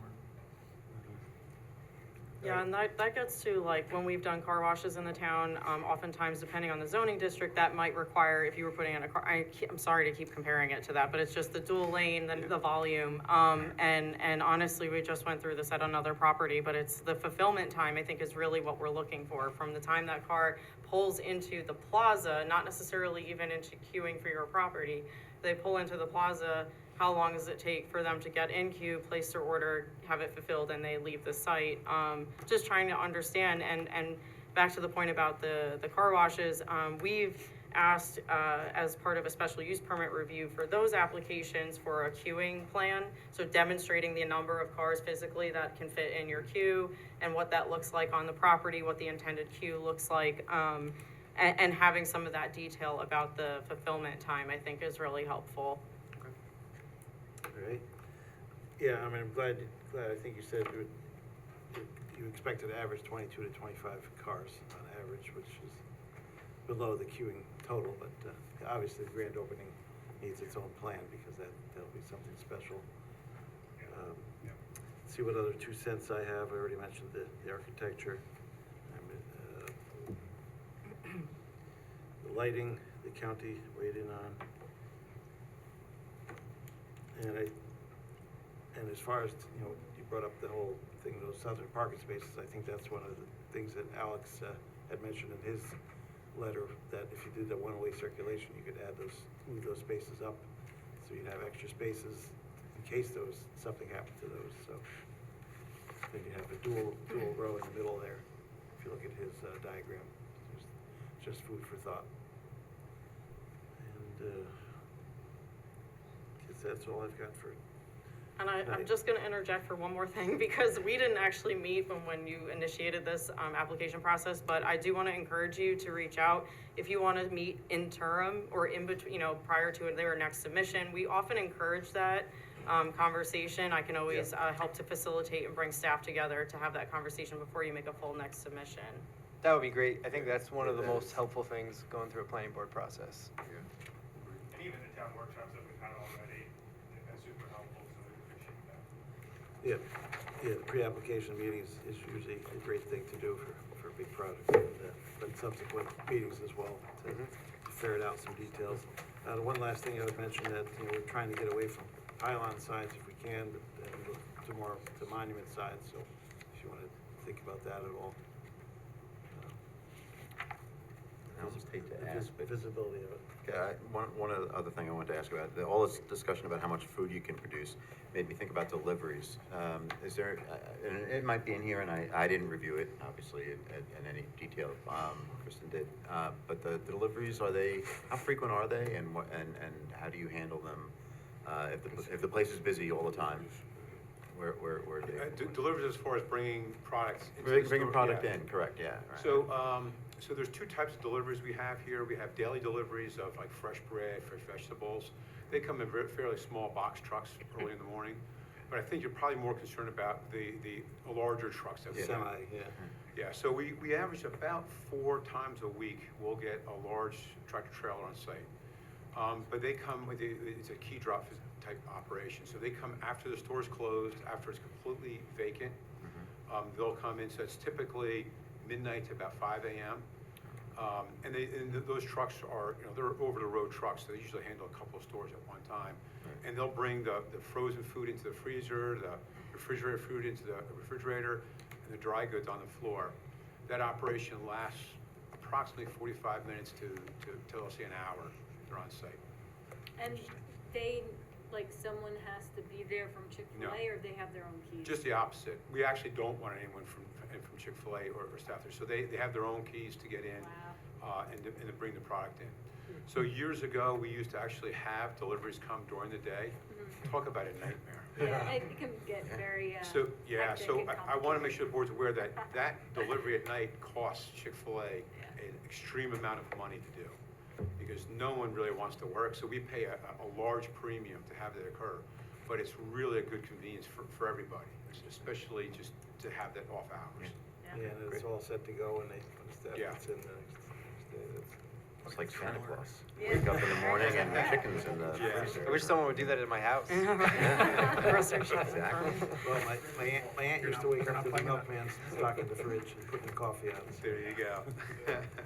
All right. And Sorry. Mr. Chairman, I just wanted one more thing. We did receive a memo dated October 15th from David Kaminsky, representing Post Road Development Equity LLC. I just wanted to make sure, because I know David is here listening, it was dispersed to the planning board. It was provided to the applicant and their team. It was also provided to our traffic consultant, Alex Ald with AKRF.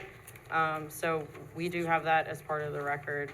I just wanted you to be aware. And I'll just say that Mr. Kaminsky was in our pre-application meeting with us. We will stay in contact with him to try to work through the traffic issues and worries and concerns. We're familiar with his traffic consultant, so hopefully we can all keep the lines of communication open and work it out collectively. Yeah, his consultant, I think the grand opening is certainly concerned, but also day-to-day queuing activities and things, because it is a busy plaza, luckily. All right. I move the planning board declare its intent to serve as lead agency to coordinate the environmental review of a proposed project as an unlisted action, and authorize the planning department circulation of a notice of said intent, a copy of the EAF, and a copy of the application to the identified interested and involved agencies. Seconded. Moved and seconded for lead agency. Paul, call the question, all those in favor? Aye. Opposed? Motion passes 6-0. I move the planning board defer further action on this application, direct the applicant to respond to comments in writing of the planning board and those received from town departments and agencies, including but not limited to the following 1 through 12. Seconded. Moved and seconded, all in favor? Aye. Opposed? Motion passes 6-0 again. Thanks for coming in. Thank you. Thank you. Thank you. Good luck. Thank you for your time.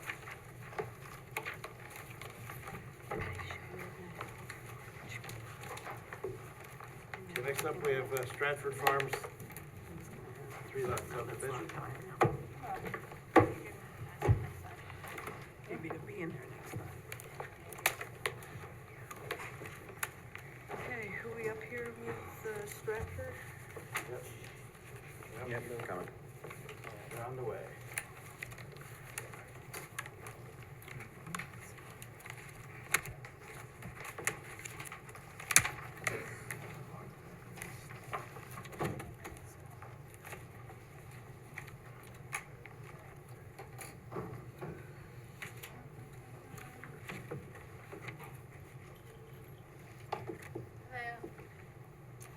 Good evening.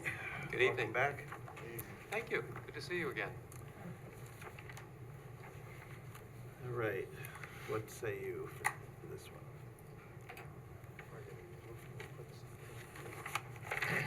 Margaret's in the process of getting the plan up on the screen. Yep.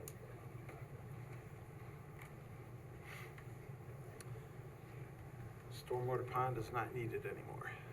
So while that's happening, it might be good if you'll allow me just a moment to kind of give a little background as I understand it on this particular lot.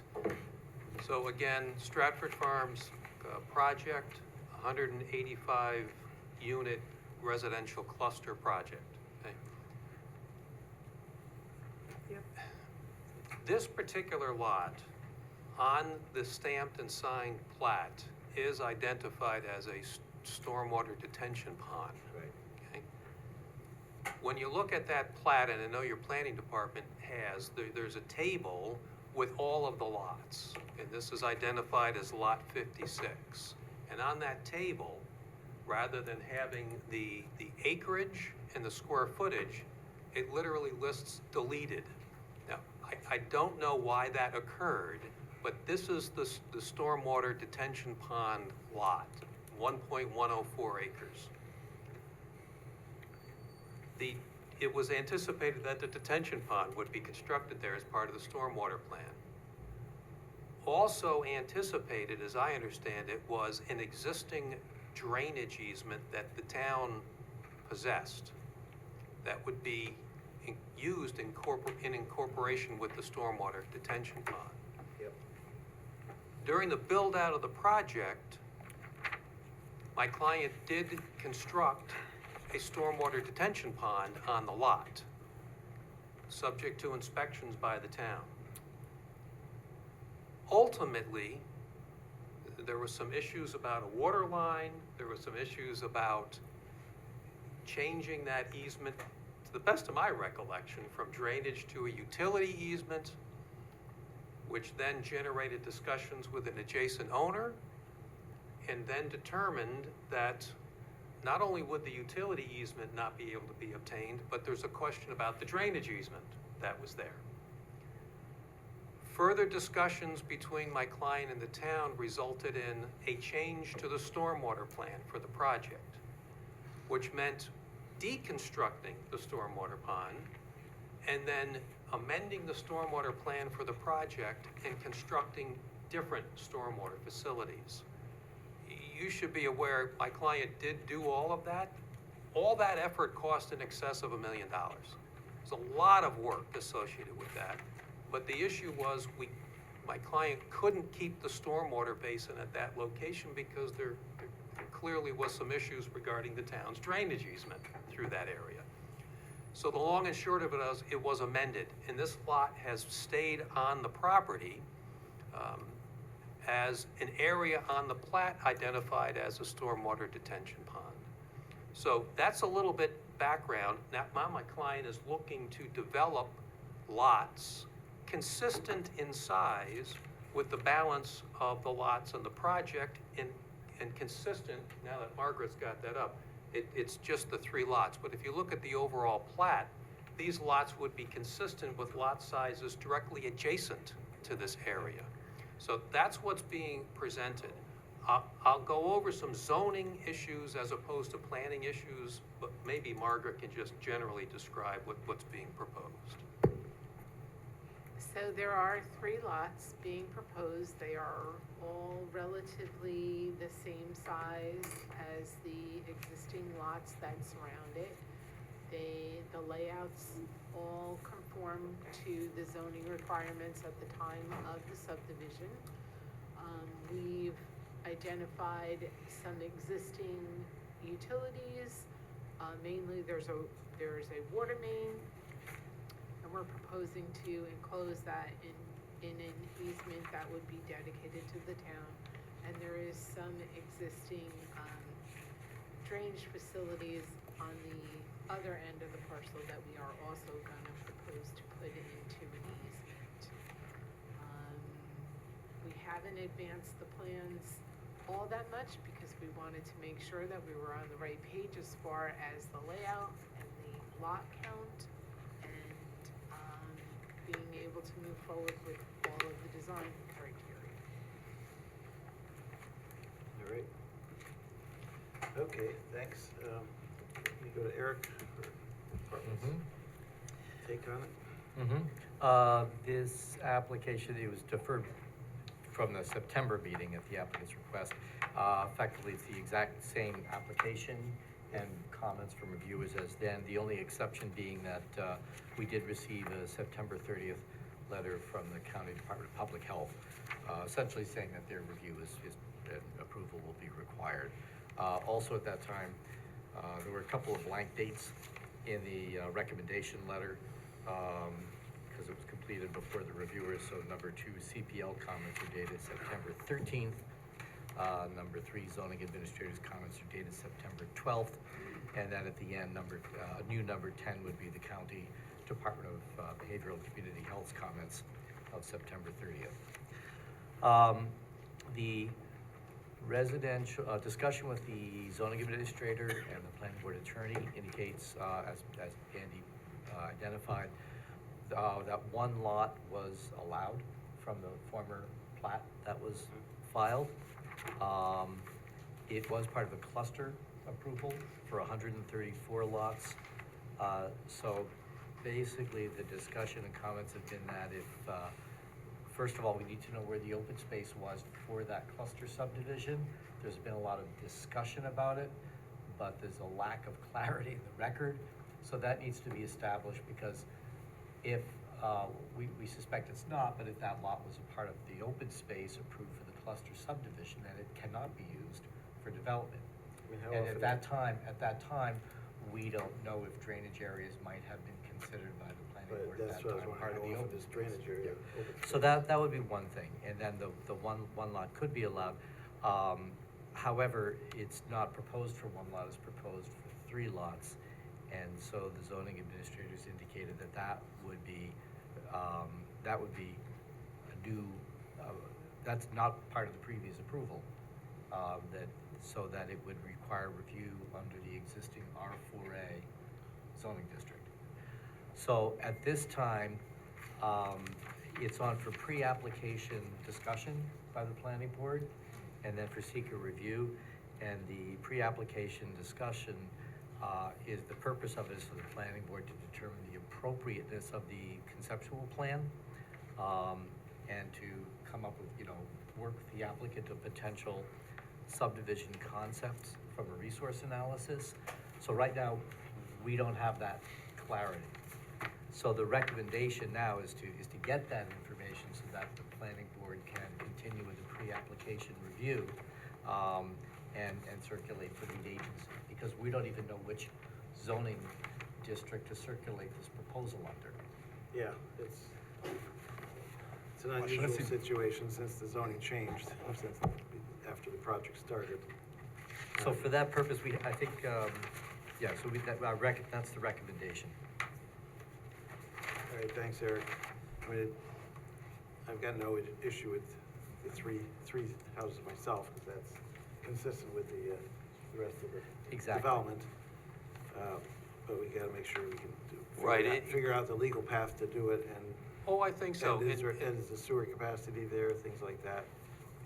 Well, let me initially just say on water and sewer, it's public water, so Yep. there's really no issue about 3 additional lots for this. The sewer, as you know, on this is a private wastewater treatment plant, which is there's more than enough capacity there. I'll defer to the technical folks, but that is significantly underutilized currently. Even after the townhomes? Even after the townhomes. Okay. It's still significantly underutilized, including with the addition from the adjacent Hillside Terrace apartments. It remains underutilized. So Okay. there is excess capacity and understand that's got to go through the county health department, of course. So I know we're in front of the planning board, and this is really a zoning issue. And obviously, we submitted something over the summer on the zoning. And I'm happy to supplement that. Clearly, we have a disagreement on the zoning applicability for this. Let's be clear. Our position is there was a town board approval for a 185-unit residential cluster subdivision. We have the resolution from 1987 of the town board approving this as a 185-unit residential cluster subdivision. That's the zoning.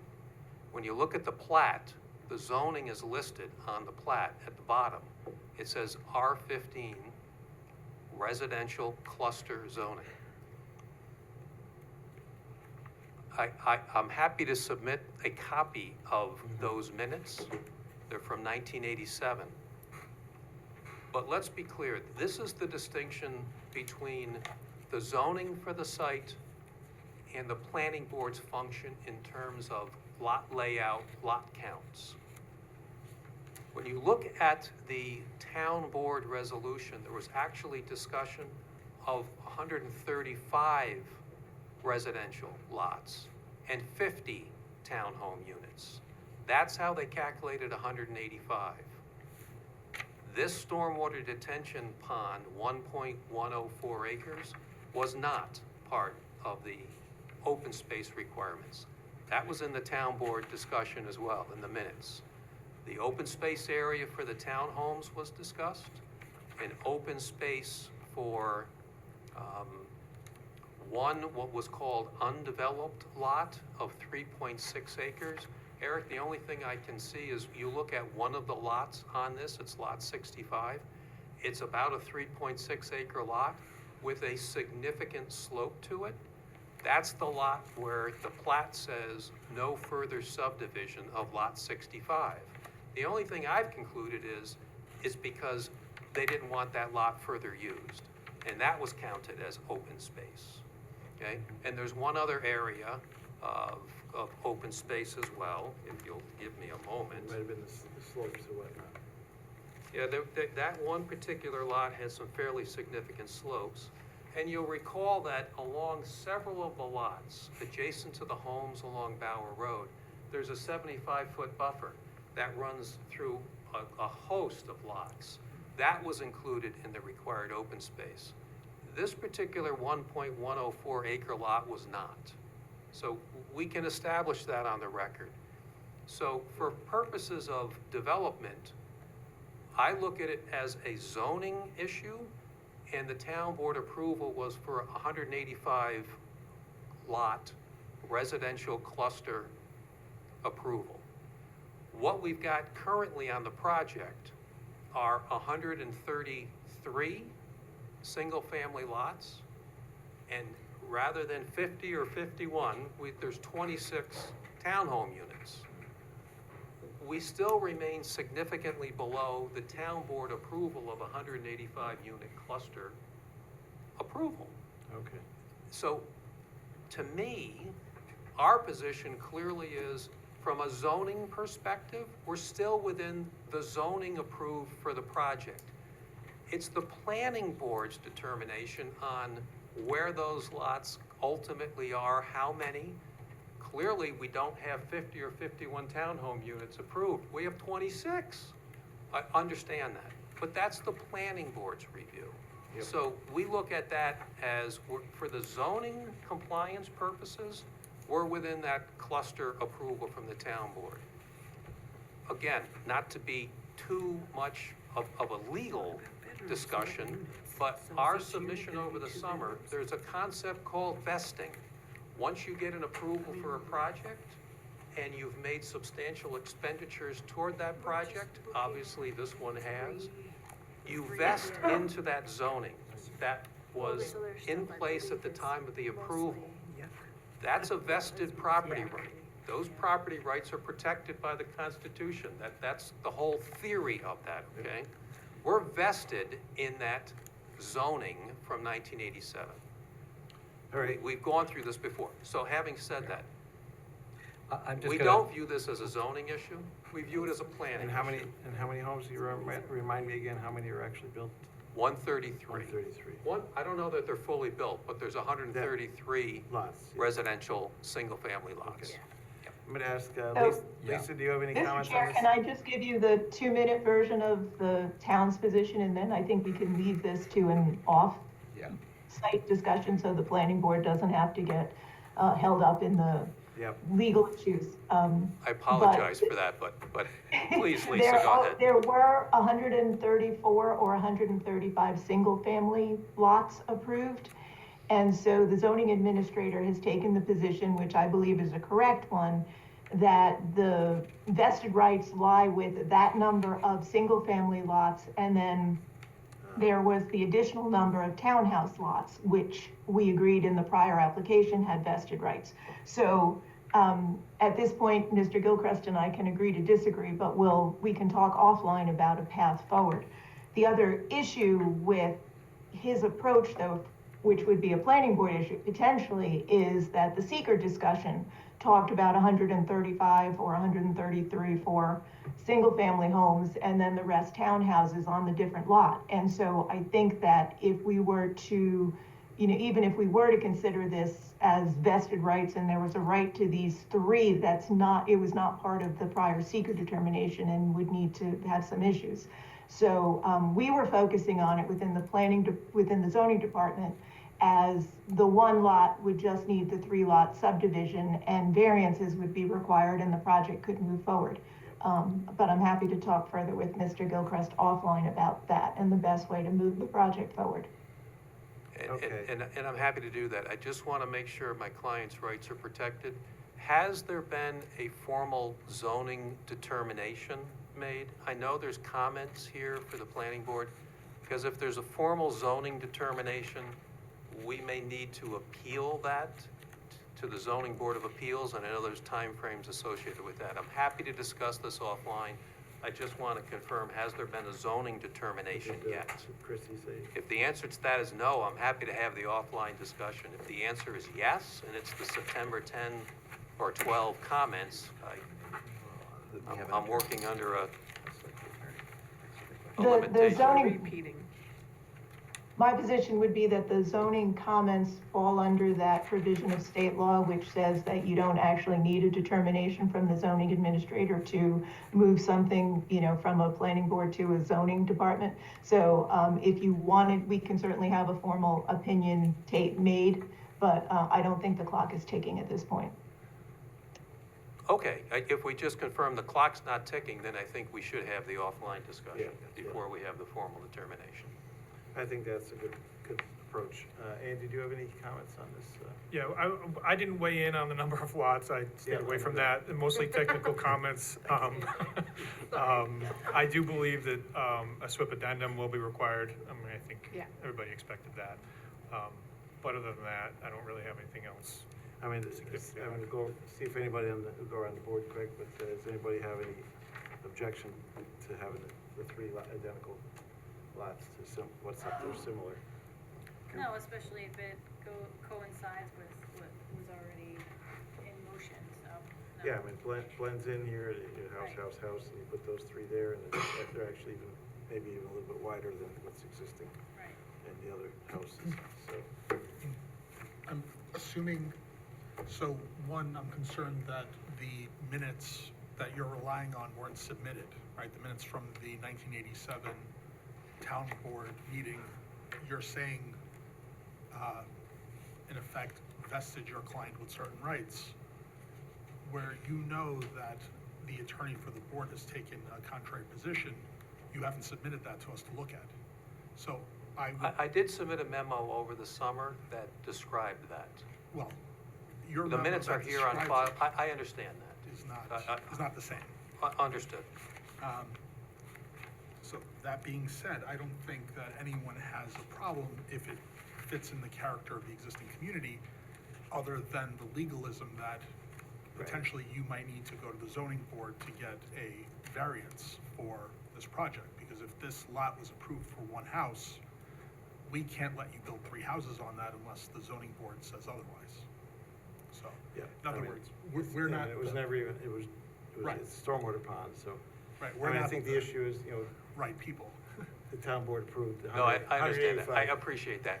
And I'm sorry for taking any time on the legal issues, but just wanted to flesh it out for my client's position, that's all. Yeah, it's Yeah. good to, and you gotta go behind the scenes and do some more work on it, but basically, he says it's 185 units, but 50 were townhomes, then that leaves 135 single families, so maybe you can't build 136 or 7 single family is, I think, one position, and the other position is a unit is a unit, so you guys gotta work that out, and with our So much time with our on math. attorney and such, so.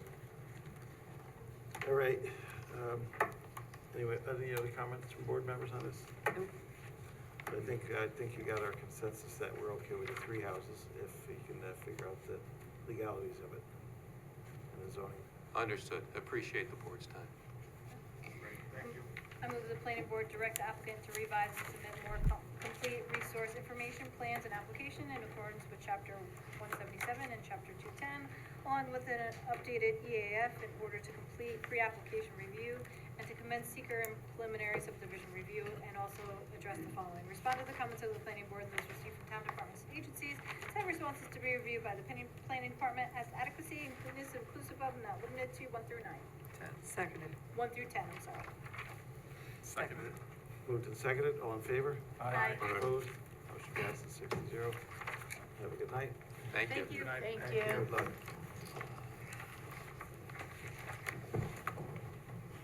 All right, next up is Van Wagner Road, lot line revision. It is garden. Apartments. No, I got it stuck together, it sorry. is garden apartments. These guys are fall sensitive. Oh, Dennis Garden Apartments is next, yeah. This garden apartments, that was stuck to my other one, sorry. Come on down. It's all right, I wasn't ready yet anyway, so it's okay. You didn't have enough time. I wasn't.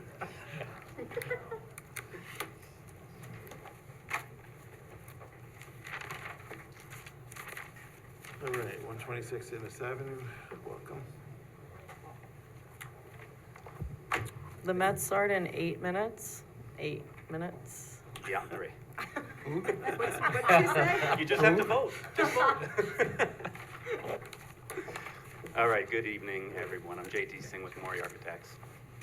I'm here to discuss the 126 Innis Avenue project, Innis Garden Apartments, and I will share my screen if that's okay. So we can post these plans.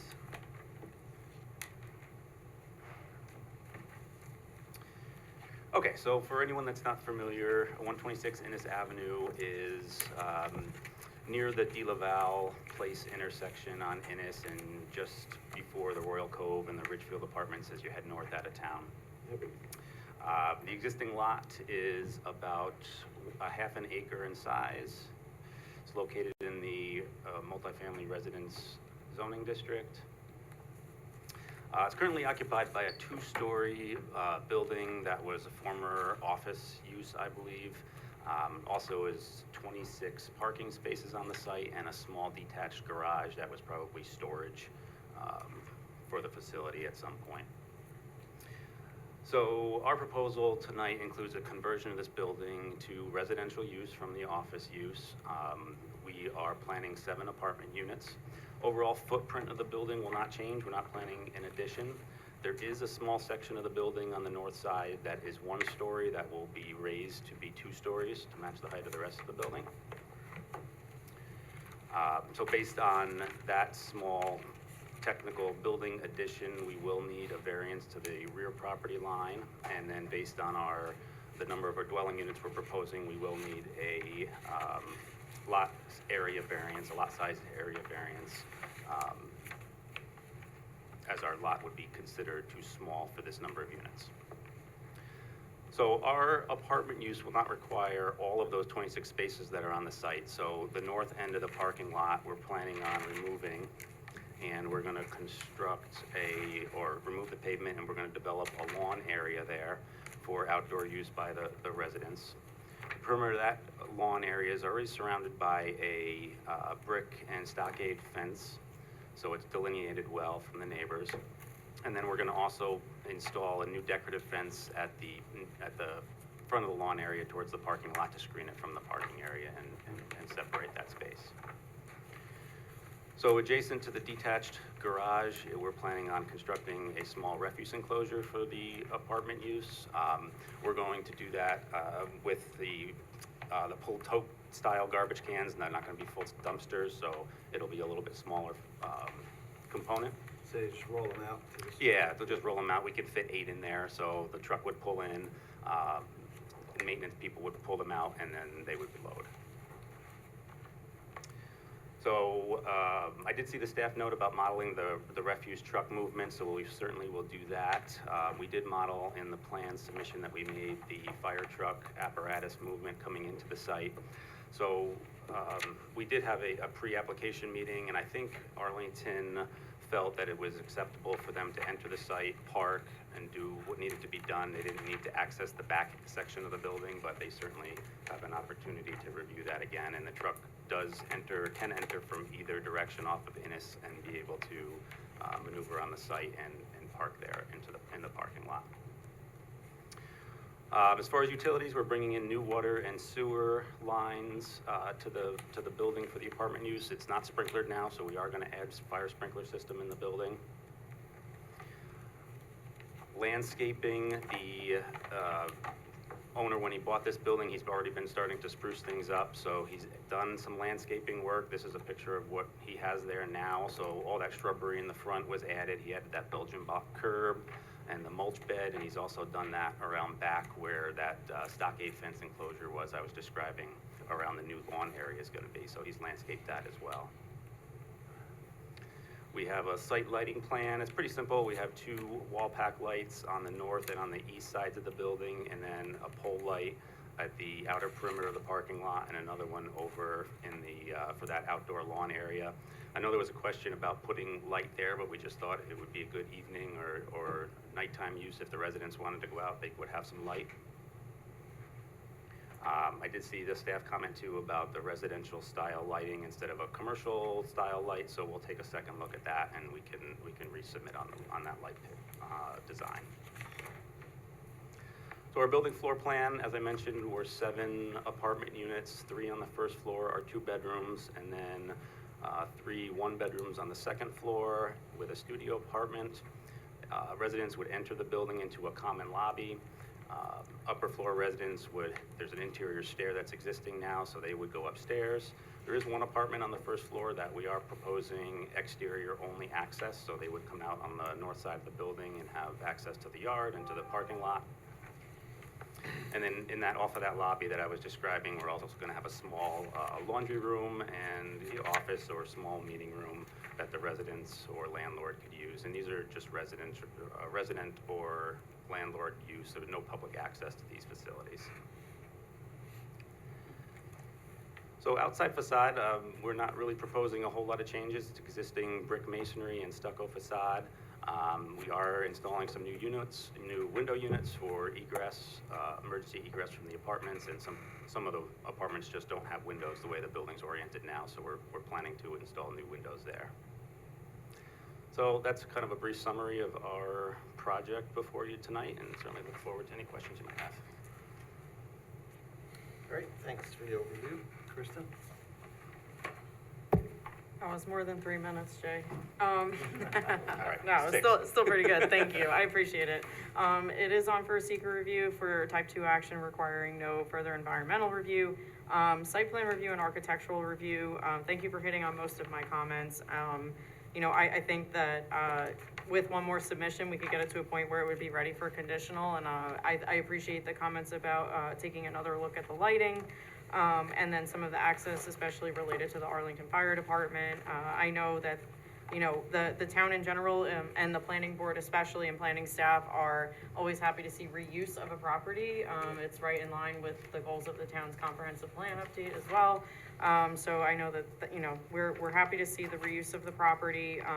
We just want to make sure that the appropriate access and all that is, being provided. I do want to point out a couple of things. One is the parking spaces, do technically meet the code requirement, 14 spaces, for the 7 units, 15 are in fact are being provided. There's one closest to the refuse area that I thought it was concerned, maybe, we'll see once we take a look at the access, turning movements and things like that. You know, typically the board will also ask about, tenant, like guests, so guest parking, I'm not sure if that's something you wanna have a conversation about, the board, with the applicant. Also just, refuse enclosure, traditionally the board, does not like to see vinyl fencing used. It can deteriorate pretty quickly compared to some other standards we've set, in the town for refuse enclosures. So again, just a conversation with the applicant. We do also note, or staff also note, that the board tends to look for a more natural looking color, not white. Oh, you know, the infamous detail of providing a bike rack detail, and. We do have a bike rack. Okay, yes, just providing the detail. No problem. So at this point, just cleaning up the plans, providing a little bit more information. Staff is recommending that the board defer action with comments at this time. And I think, you know, the next time we'll make sure we get the hearing, notice published, and, I think you would be ready for conditional at that point. Instead of vinyl enclosure, maybe brick blends in. Yeah, I know typically we would do something a little bit more durable, but I thought with those pull totes, it's not like the truck is pulling in and getting that big steel dumpster and crashing into it, so, if you feel strongly about it, we can look at it, sure. All right, we'll see what board members feel as we go around. So let's start it right up with Andy. Sure, yeah, I mean, not a lot to say about this one. Looking for a couple of spot elevations to verify ADA access and compliance. We did ask about the refuse truck, turning movements. A couple of minor comments about, you know, sewer and water connections. One thing that didn't make it to our comments, the pole light in the rear yard area, I guess I don't necessarily see the need for it, but if they want it, maybe we could consider putting them on motion detectors or timers, something like that, so they don't have to be on all the time. So. Yeah, you don't want to glare in the neighbor's windows, that's the main thing there. Peter, comments? Just this a great example of adaptive reuse. Yep, Thank you. good to see some additional smaller apartments coming along. Cool. This is the old bricklayers building. It's definitely one of the more unique buildings in this area. So it's nice to see this being reused. You know, definitely, I think a lot of comments have already, you know, Kristen have already gone through them with you. So I think we just need a little bit more detail on certain things. And as far as like snow removal is concerned, like if there's too much snow, is that something that can be trucked off site, or that's something you guys are gonna look into? Yeah, Okay. it's certainly Yeah, possible to do that. It's not really a tight spot, but it is a smaller spot for parking, so. Yeah, that might be something there's we- not a lot of places for snow storage. That and- too. And the one parking spot in that front right corner is, we designated that snow storage and for if there's a lot of extra, but, that's why we have one extra space and we thought that would be at least a helpful. Yeah, it's just that most plans put a comment on there if we have a big storm, then truck it off site. Yeah. Yeah. Otherwise. All right, Thanks. Sharon, anything? No, I have nothing. Nothing. I guess my only comment would be look at the county's comments, in addition to the lighting, the glare and 3,000 Kelvin cutoff, all that. The Okay. county mentioned they just built this nice sidewalk along the road in front, and we suggested crosswalk striping across that sidewalk, as well as some kind of pedestrian connection to the building from the main sidewalk. Yeah, we'll take a look at that. All right, Okay. that's it. I move the planning board defer further action on this application, direct the applicant to respond to comments in writing from the planning board and those received from town departments and agencies, included but not limited to the following 1 through 12. Seconded. Moved and seconded, all in favor? Aye. Opposed, motion passes 6-0. All right, thanks for coming in. Great, thank you very much. Good luck. Have a good night. And as everybody said, it's good to see the reuse of any. Yes, thank you.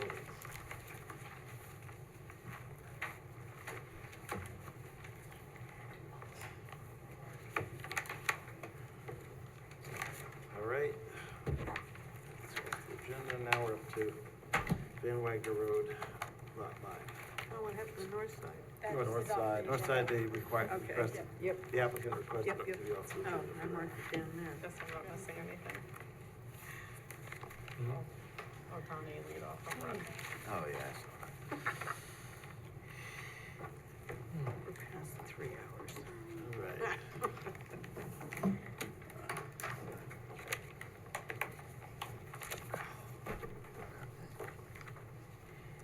Okay, to the end. Good evening, Mr. Chairman. Good evening, board members. My name is Dennis Todd. I am the president of Realty Holding Company. Let me give you the short version. There are 3 lots on Van Wagner Road. We're going to subdivide one of them so that we wind up with 2 lots. That's our proposal. Where I come from, land management is on a self-help basis. And we had a little bit of land disturbance, unbeknownst that we needed a tree clearing permit for part of the property. So there are 2 things before you tonight. One is the lot line revision, and the other is the contour permit.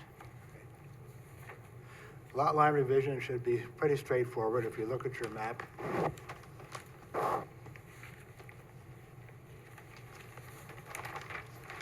Yep.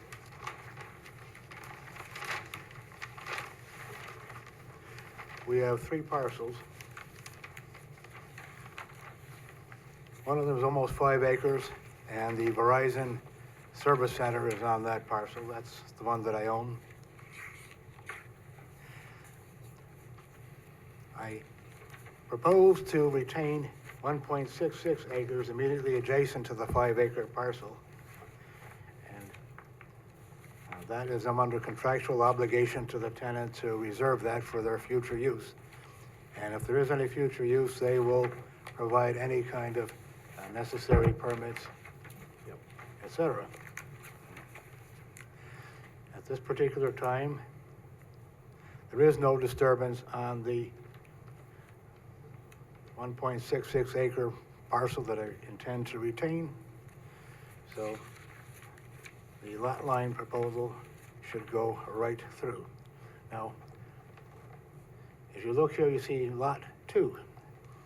Okay. I intend that to sell that to the neighbor, Riggs Paving. Yep. And there was a concern that if I sold that lot, the access would only be 150 feet and a keyhole parcel, which zoning does not like. But if we combine the lot lines, the new frontage would be 450 feet. So that would be well within the zoning necessity for heavy industrial zoning. Now,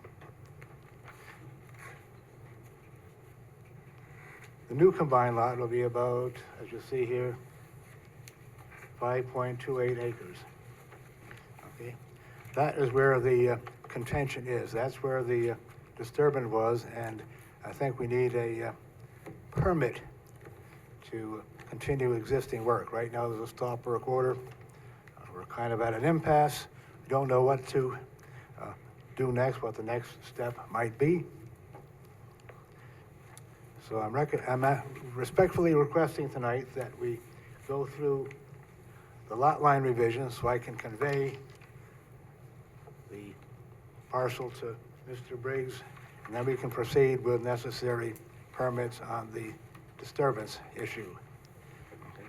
The part I wish to retain with the Verizon parcel has not been disturbed, so there should be no lot line revision questions on that particular parcel.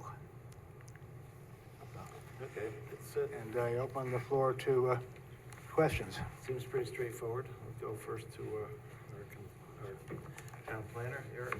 What's your take on it?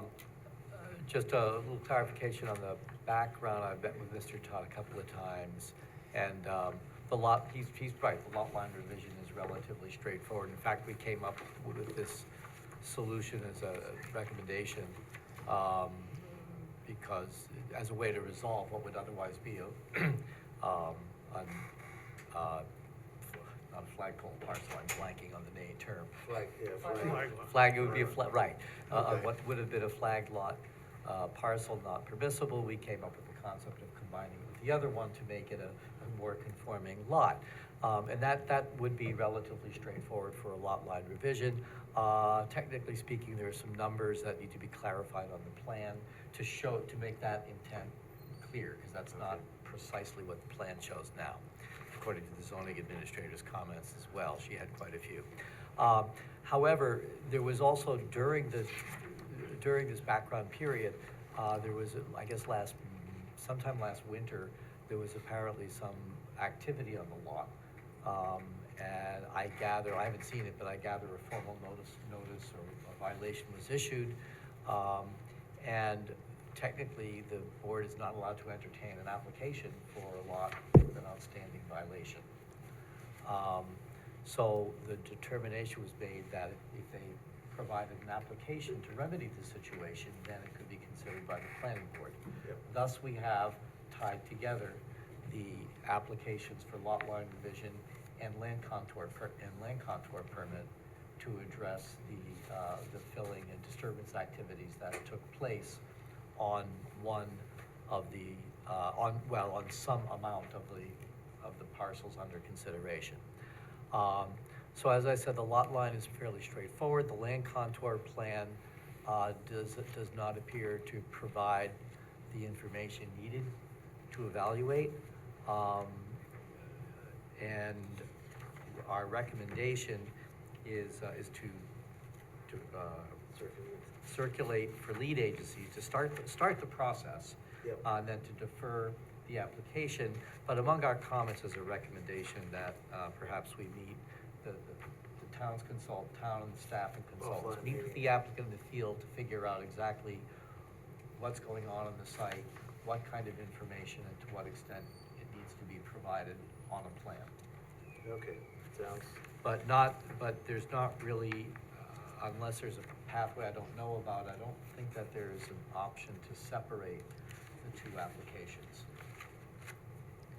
Because as far as I know, the land contour permit is the mechanism by which to address the violation. okay. Is there anything that you would add to that, Lisa? No, that was a fair assessment. Okay. And then there are comments Thanks, by Eric. Andy and the others. Yep, and I'll go to Andy next. Sure. Yeah, we don't really have a lot to say about the lot line revision, a couple of minor comments. Our main concern is really the fill material. There are specific requirements in the town code in terms of what needs to be provided when a certain amount of fill is brought into a property. Includes, we need information on what the material is, detailed description, if necessary, sieve analysis, information on what the proposed use of that area will be. It can't contain, refuse or any unsuitable material. And we need a survey, usually before and after. In this case, most likely after the fact, that shows the extent of the fill and how it'll ultimately be graded out and finished. Yeah.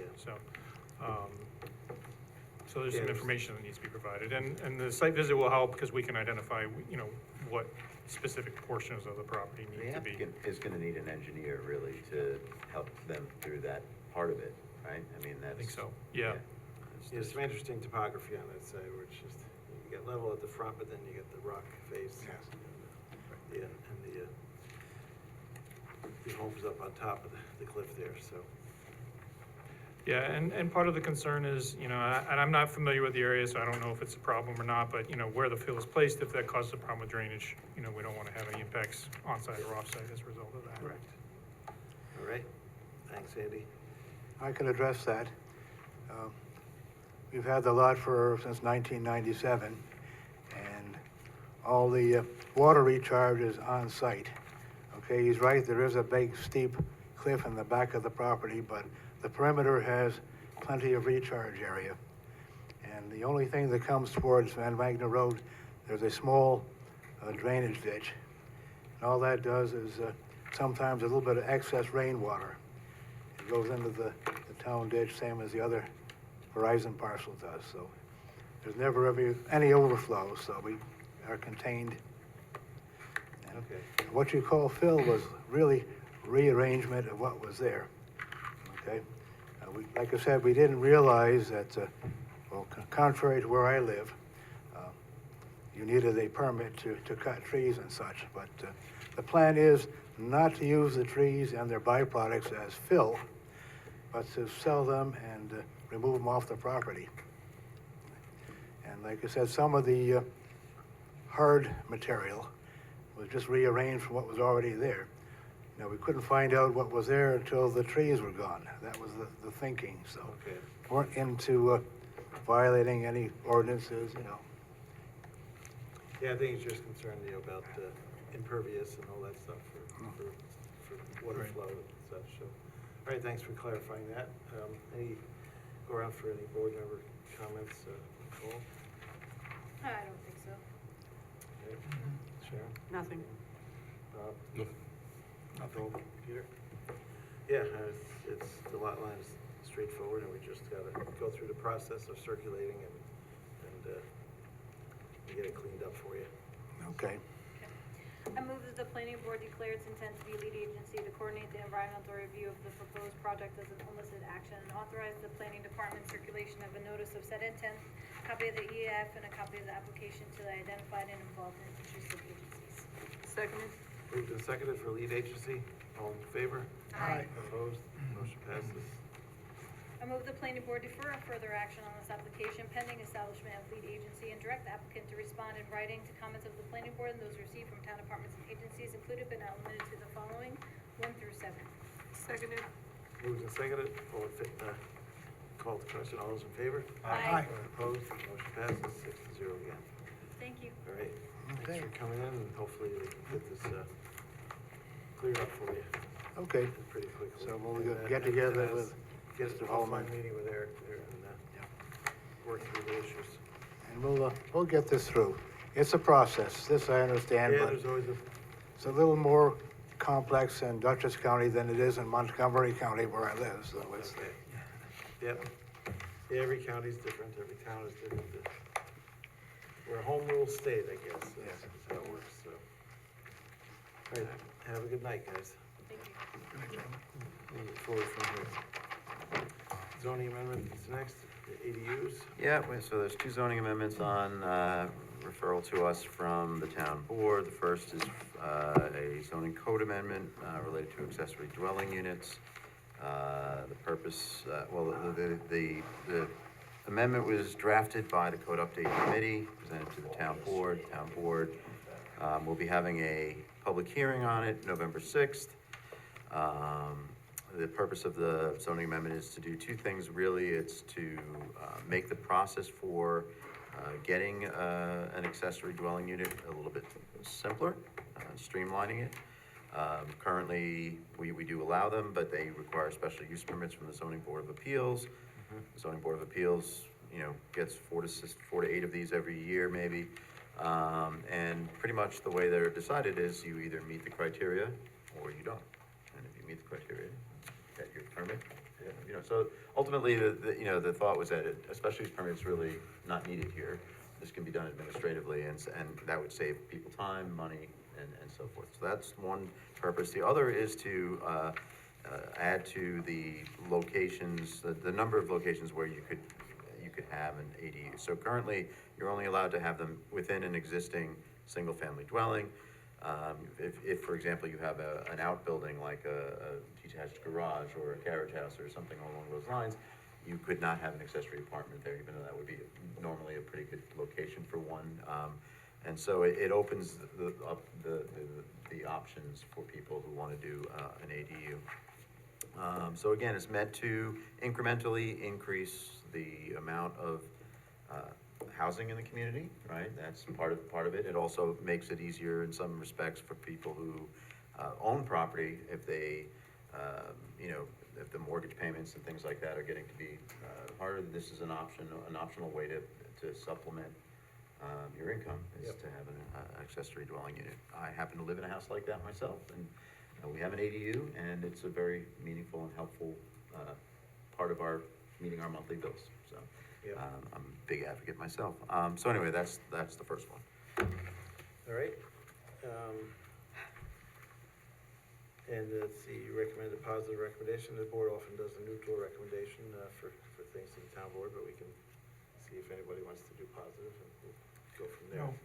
This has been worked on for months. Yep. We've had it for a couple of days. And I'll tell you the truth, I have a lot of issues with a lot of the things that are written here. And, I think this is a product that the code committee has worked on, the town board has worked on. I don't feel really qualified to make a positive or negative recommendation, because 3 days, this is gonna have a dramatic impact, or potentially dramatic impact on the town. In 3 days of study, I don't think I'm qualified really to make a recommendation, one way or the other. The code committee allowed it to be in different zones with the exception of the R20 zone, which is the majority of all the single families in the area, requires a minimum of 1 acre to do an ADU on it, or 1.5 acres, I think, is if there's a if it's not on town sewer.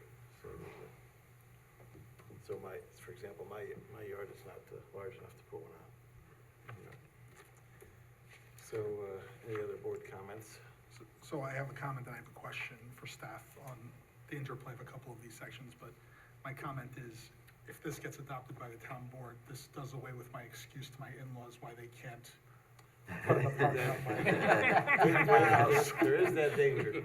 I mean, these are often called granny flats, and Right. if you want to build Years one in the ago, back. this was called a mother-daughter, Right.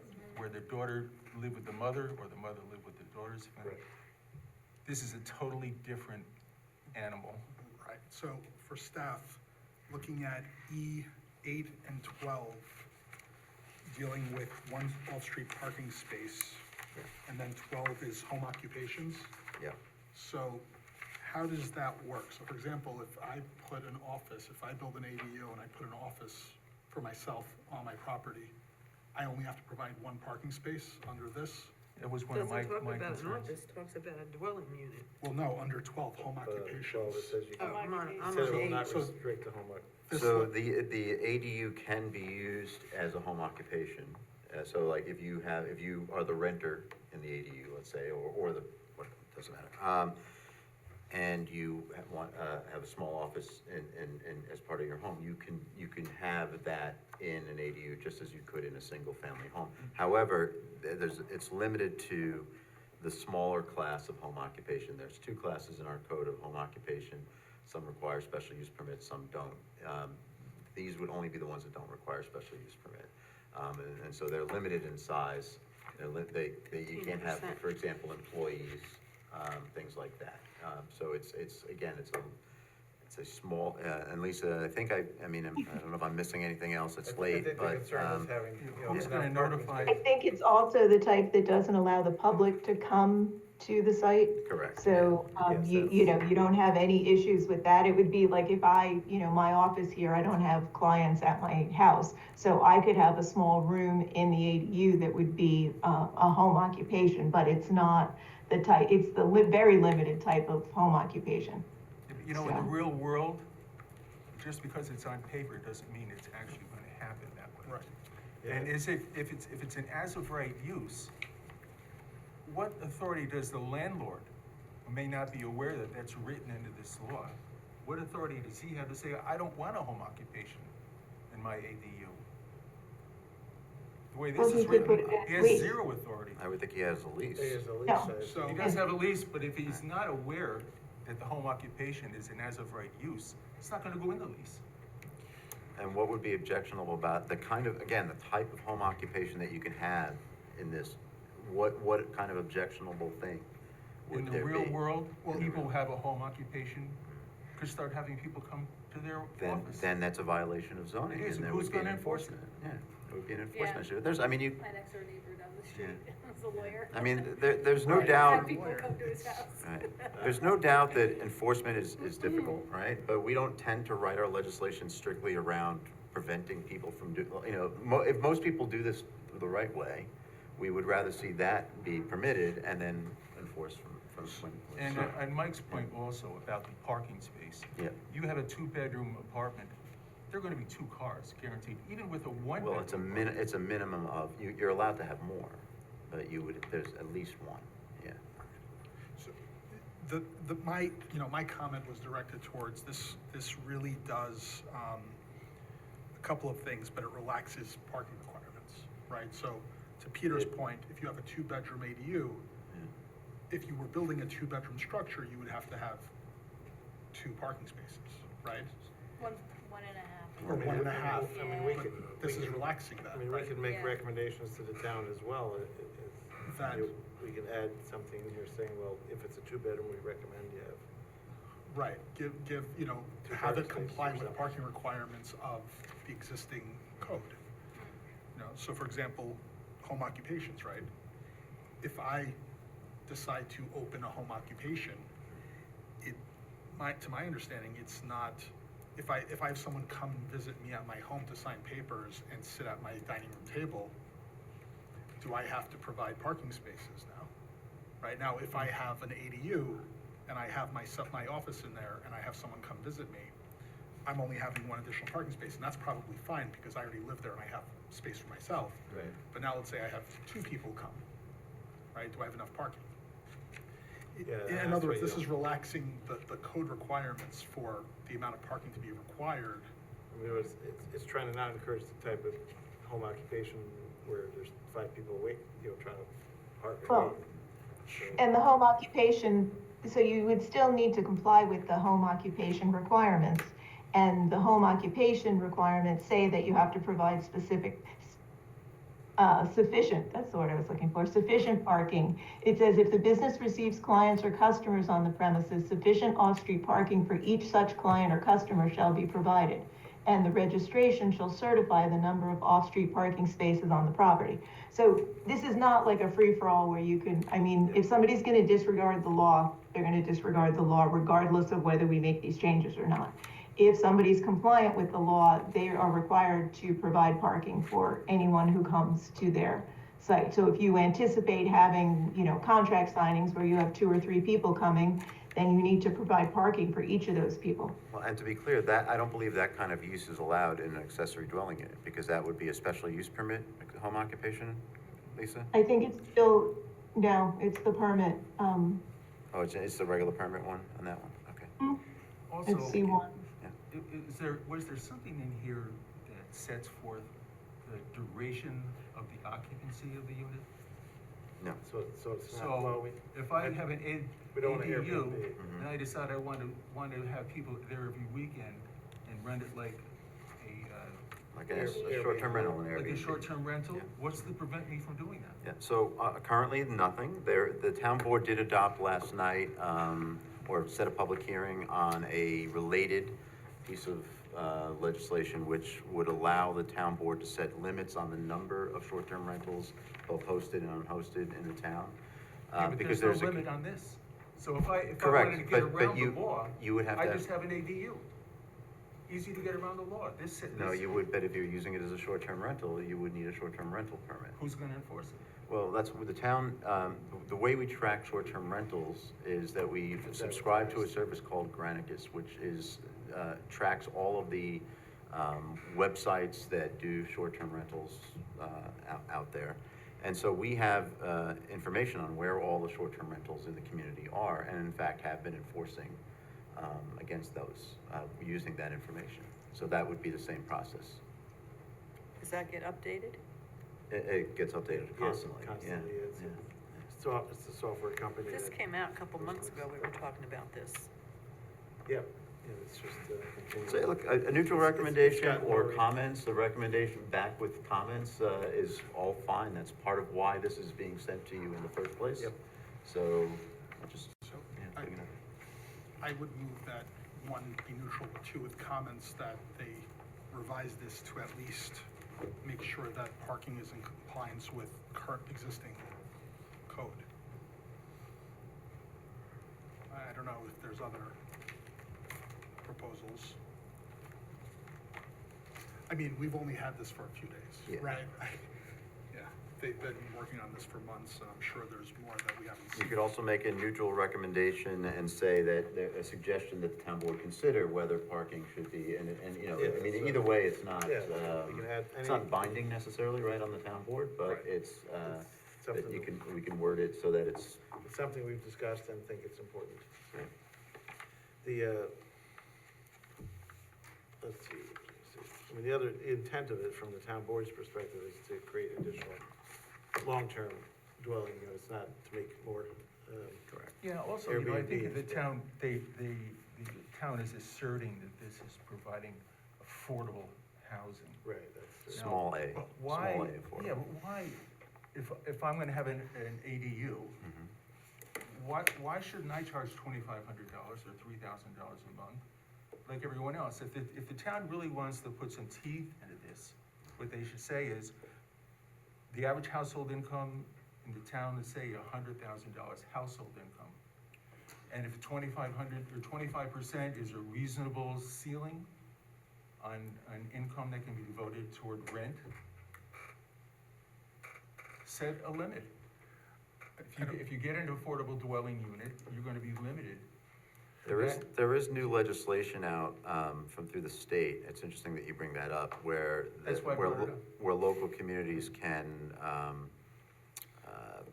put some, requirements on the, accessory dwelling units such as that, in exchange for like tax, you know, like some break on the tax. Well, that's another feature.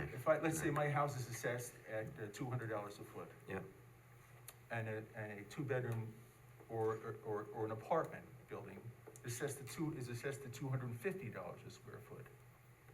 Why shouldn't that ADU be assessed just for that amount of square footage in that house at the same rate that an apartment building is? ADUs are assessed as separate units, and the assessor's office does take that into the fact, you know, that's Yeah, already once done it's- once today. it's We planned. have So it's in ADUs practice. today in the community, many of them. But not all. Not all of them, not everyone wants one, right? I mean, No, I'm talking about the assessment. yeah, the assessment, whenever they're caught, they are added if they haven't Well, already been since we're gone through the issuing, proper channels. since we're issuing permits for ADUs, why not make that a feature and have that information sent to the assessor so we can determine that now it's an ADU and be certain that the assessor goes and makes that adjustment. Well, that's how it's done now. When you get an ADU permit, that information goes to the assessing I'm department. glad you're on the ball. Thank you. And Peter, if I may, I think that the idea behind the affordable part of this is that the reason that rentals are so high in the town is that the supply is so low compared to the amount of demand.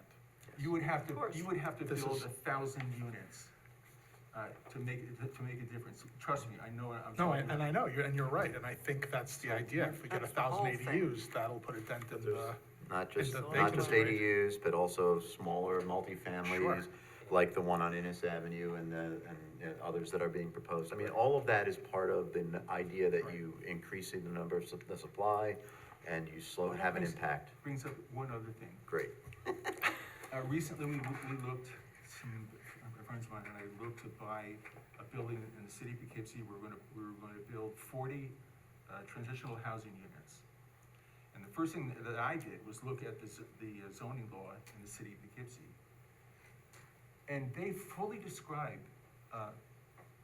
the apartment unit. That it has to have a kitchen, a bathroom, the amount of living space.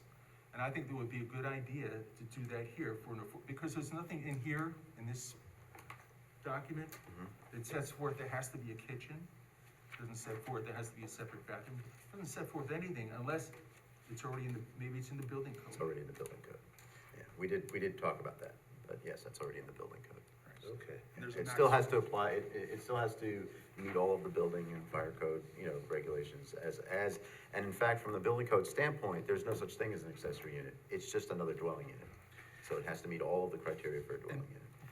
I have a question. Is there, under the building code, is there a minimum square footage for a dwelling unit? This is 800. There is, yes, and I'm gonna 800 get, is maximum max for this. I think we said a minimum of 400. I think it's 400, yeah. So we have a So 400. that's a very limited class of. So it's 400 to 800. Homeowners that will qualify for this. Right, what I'm saying is that if under the building code, there's a minimum of 400, under this proposed ordinance, there's a maximum of 800, right? yeah, I believe it's Based on the 200, square not footage of 400, your house. but I believe it's 200. Okay, if it's 200, that's a lot. I do believe it's 200, but I'm not a building code guy, so I don't want to be sworn to it. Saying 200 square feet. Yeah, I believe You that. can fit a kitchen, a bathroom. I believe living under space in the 200. most recent building code, I believe 200 square That feet can't is. be right. If it is right, it's gotta be changed. The bedroom is Really, usually, that's bedroom by impossible. itself. Murphy bed and But if you do efficiency. it as a, No way. yeah, it's 10 by not a 20. separate bedroom, it's a studio type arrangement.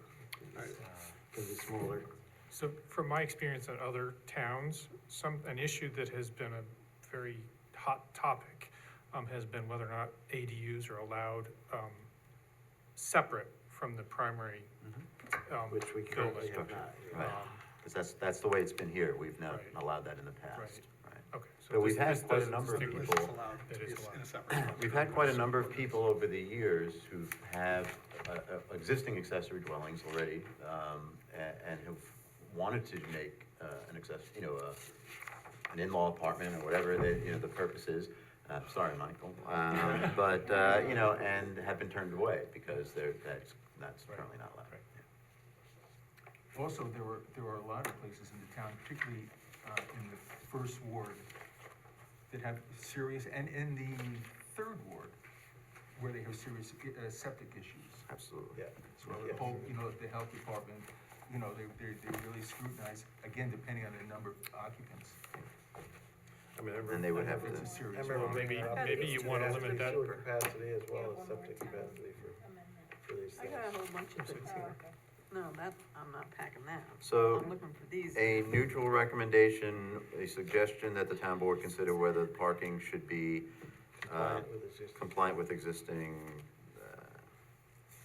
And we should we consider setting a rent limit per square foot versus.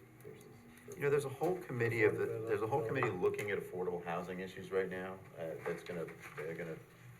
they're looking at all these different things, so maybe, you could suggest it again as something to consider, but, I mean, I think there's gonna be more on that as we go into the next several months, so it's up to you. Right, the thought with these being affordable, with the small a affordable, is that they're generally small, like very small. So, as we were talking, between 400, but there's an 800 square foot max. So the idea is that they will be reasonably priced just because, largely based on their size. The concern with putting some type of a monitoring thing is the town is not gonna get involved in reviewing every lease and figuring out what the money is. And so even as the code committee tries to work through affordable housing issues, one of the big open questions is who monitors things when you say that these, you're gonna require 10% affordable or workforce or whatever, and however you do that, who keeps tabs on that? And so it would be a logistical nightmare, and it would absolutely be impossible for the town where they just don't have the staff to take on monitoring the pricing of ADUs at this point. Well, as, to Peter's point, people who want the tax credits or the tax rebates or whatever it's going, or, savings on their assessment, they're applying for that. And when they apply for that, the onus is on them to show, this is why I qualify for that. If we do something like that. If you do something like that. Right, In then other that words, would be it's a not- mechanism But if for. that's a state thing, then they could apply for it under state code, you're saying? Or No, it has to be adopted by the local it has government. to be adopted, okay. So, to Peter's point, he's saying they should look into this. Oh, for sure. If you want it to be affordable, Yeah. right? I mean, there's multiple ways to do that.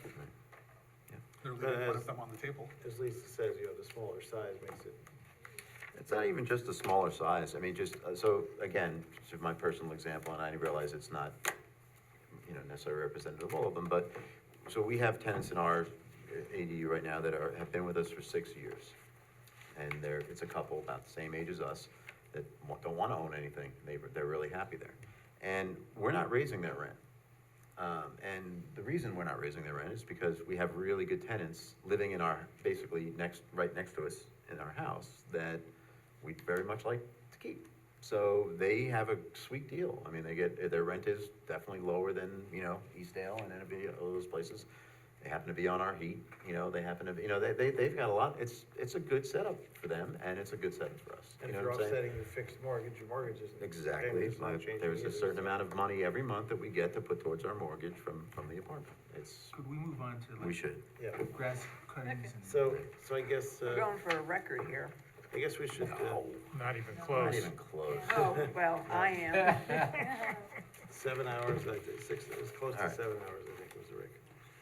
6 hours and 21 minutes, not that anyone was counting. We did it twice. Lisa. At least I a couple hope not. times in 1 year, I think it was. And exactly 6 I'll be hours outta and here. 21 minutes, both times. It was, right. Yep. Well, in that case, anybody concerned about saying positive versus neutral recommendation? We'll just stick with neutral. Again, about the grass cuttings? No. I think We're still doing said this that About- we're gonna have a neutral position Yeah. with recommendation All right. about the parking. All right, I move we convey a neutral recommendation to the town board regarding the adoption of the proposed zoning code amendment related to accessory dwelling units with the recommendation that you look into parking being compliant with existing code. Second. Moved and seconded, all in favor? Aye. Opposed? Motion passes 6-0. So I have one question. Has the town had ADUs for many, many years? Many years. In somebody's house, yeah. And it used to be called mother-daughter. Over your garage. Well, I or have one of whatever. those in my neighborhood, but I don't have ADUs that I know of. And And they it's still just a need to different have term. town It was just called approval. it- It was a different animal. There You was never no called rent it an involved. ADU until recent times, I don't think. You had, So the second one is the town code amendment regarding composting and mulching facilities. Here, you're just saying recommend a neutral recommendation to the town board is fine. This is really looking at defining composting as a part of a recycling, in the context of recycling businesses in the heavy industrial and some related changes. But doesn't affect somebody home composting in their. It does not affect any home composting, that's already got its place in the code, yeah. Any further comments on this then? No. I move the planning board convey a neutral recommendation to the town board regarding the adoption of the proposed town code amendment related to composting and mulching facilities. Second. Moved and seconded, all in favor? Aye. Opposed? Motion passes 6-0.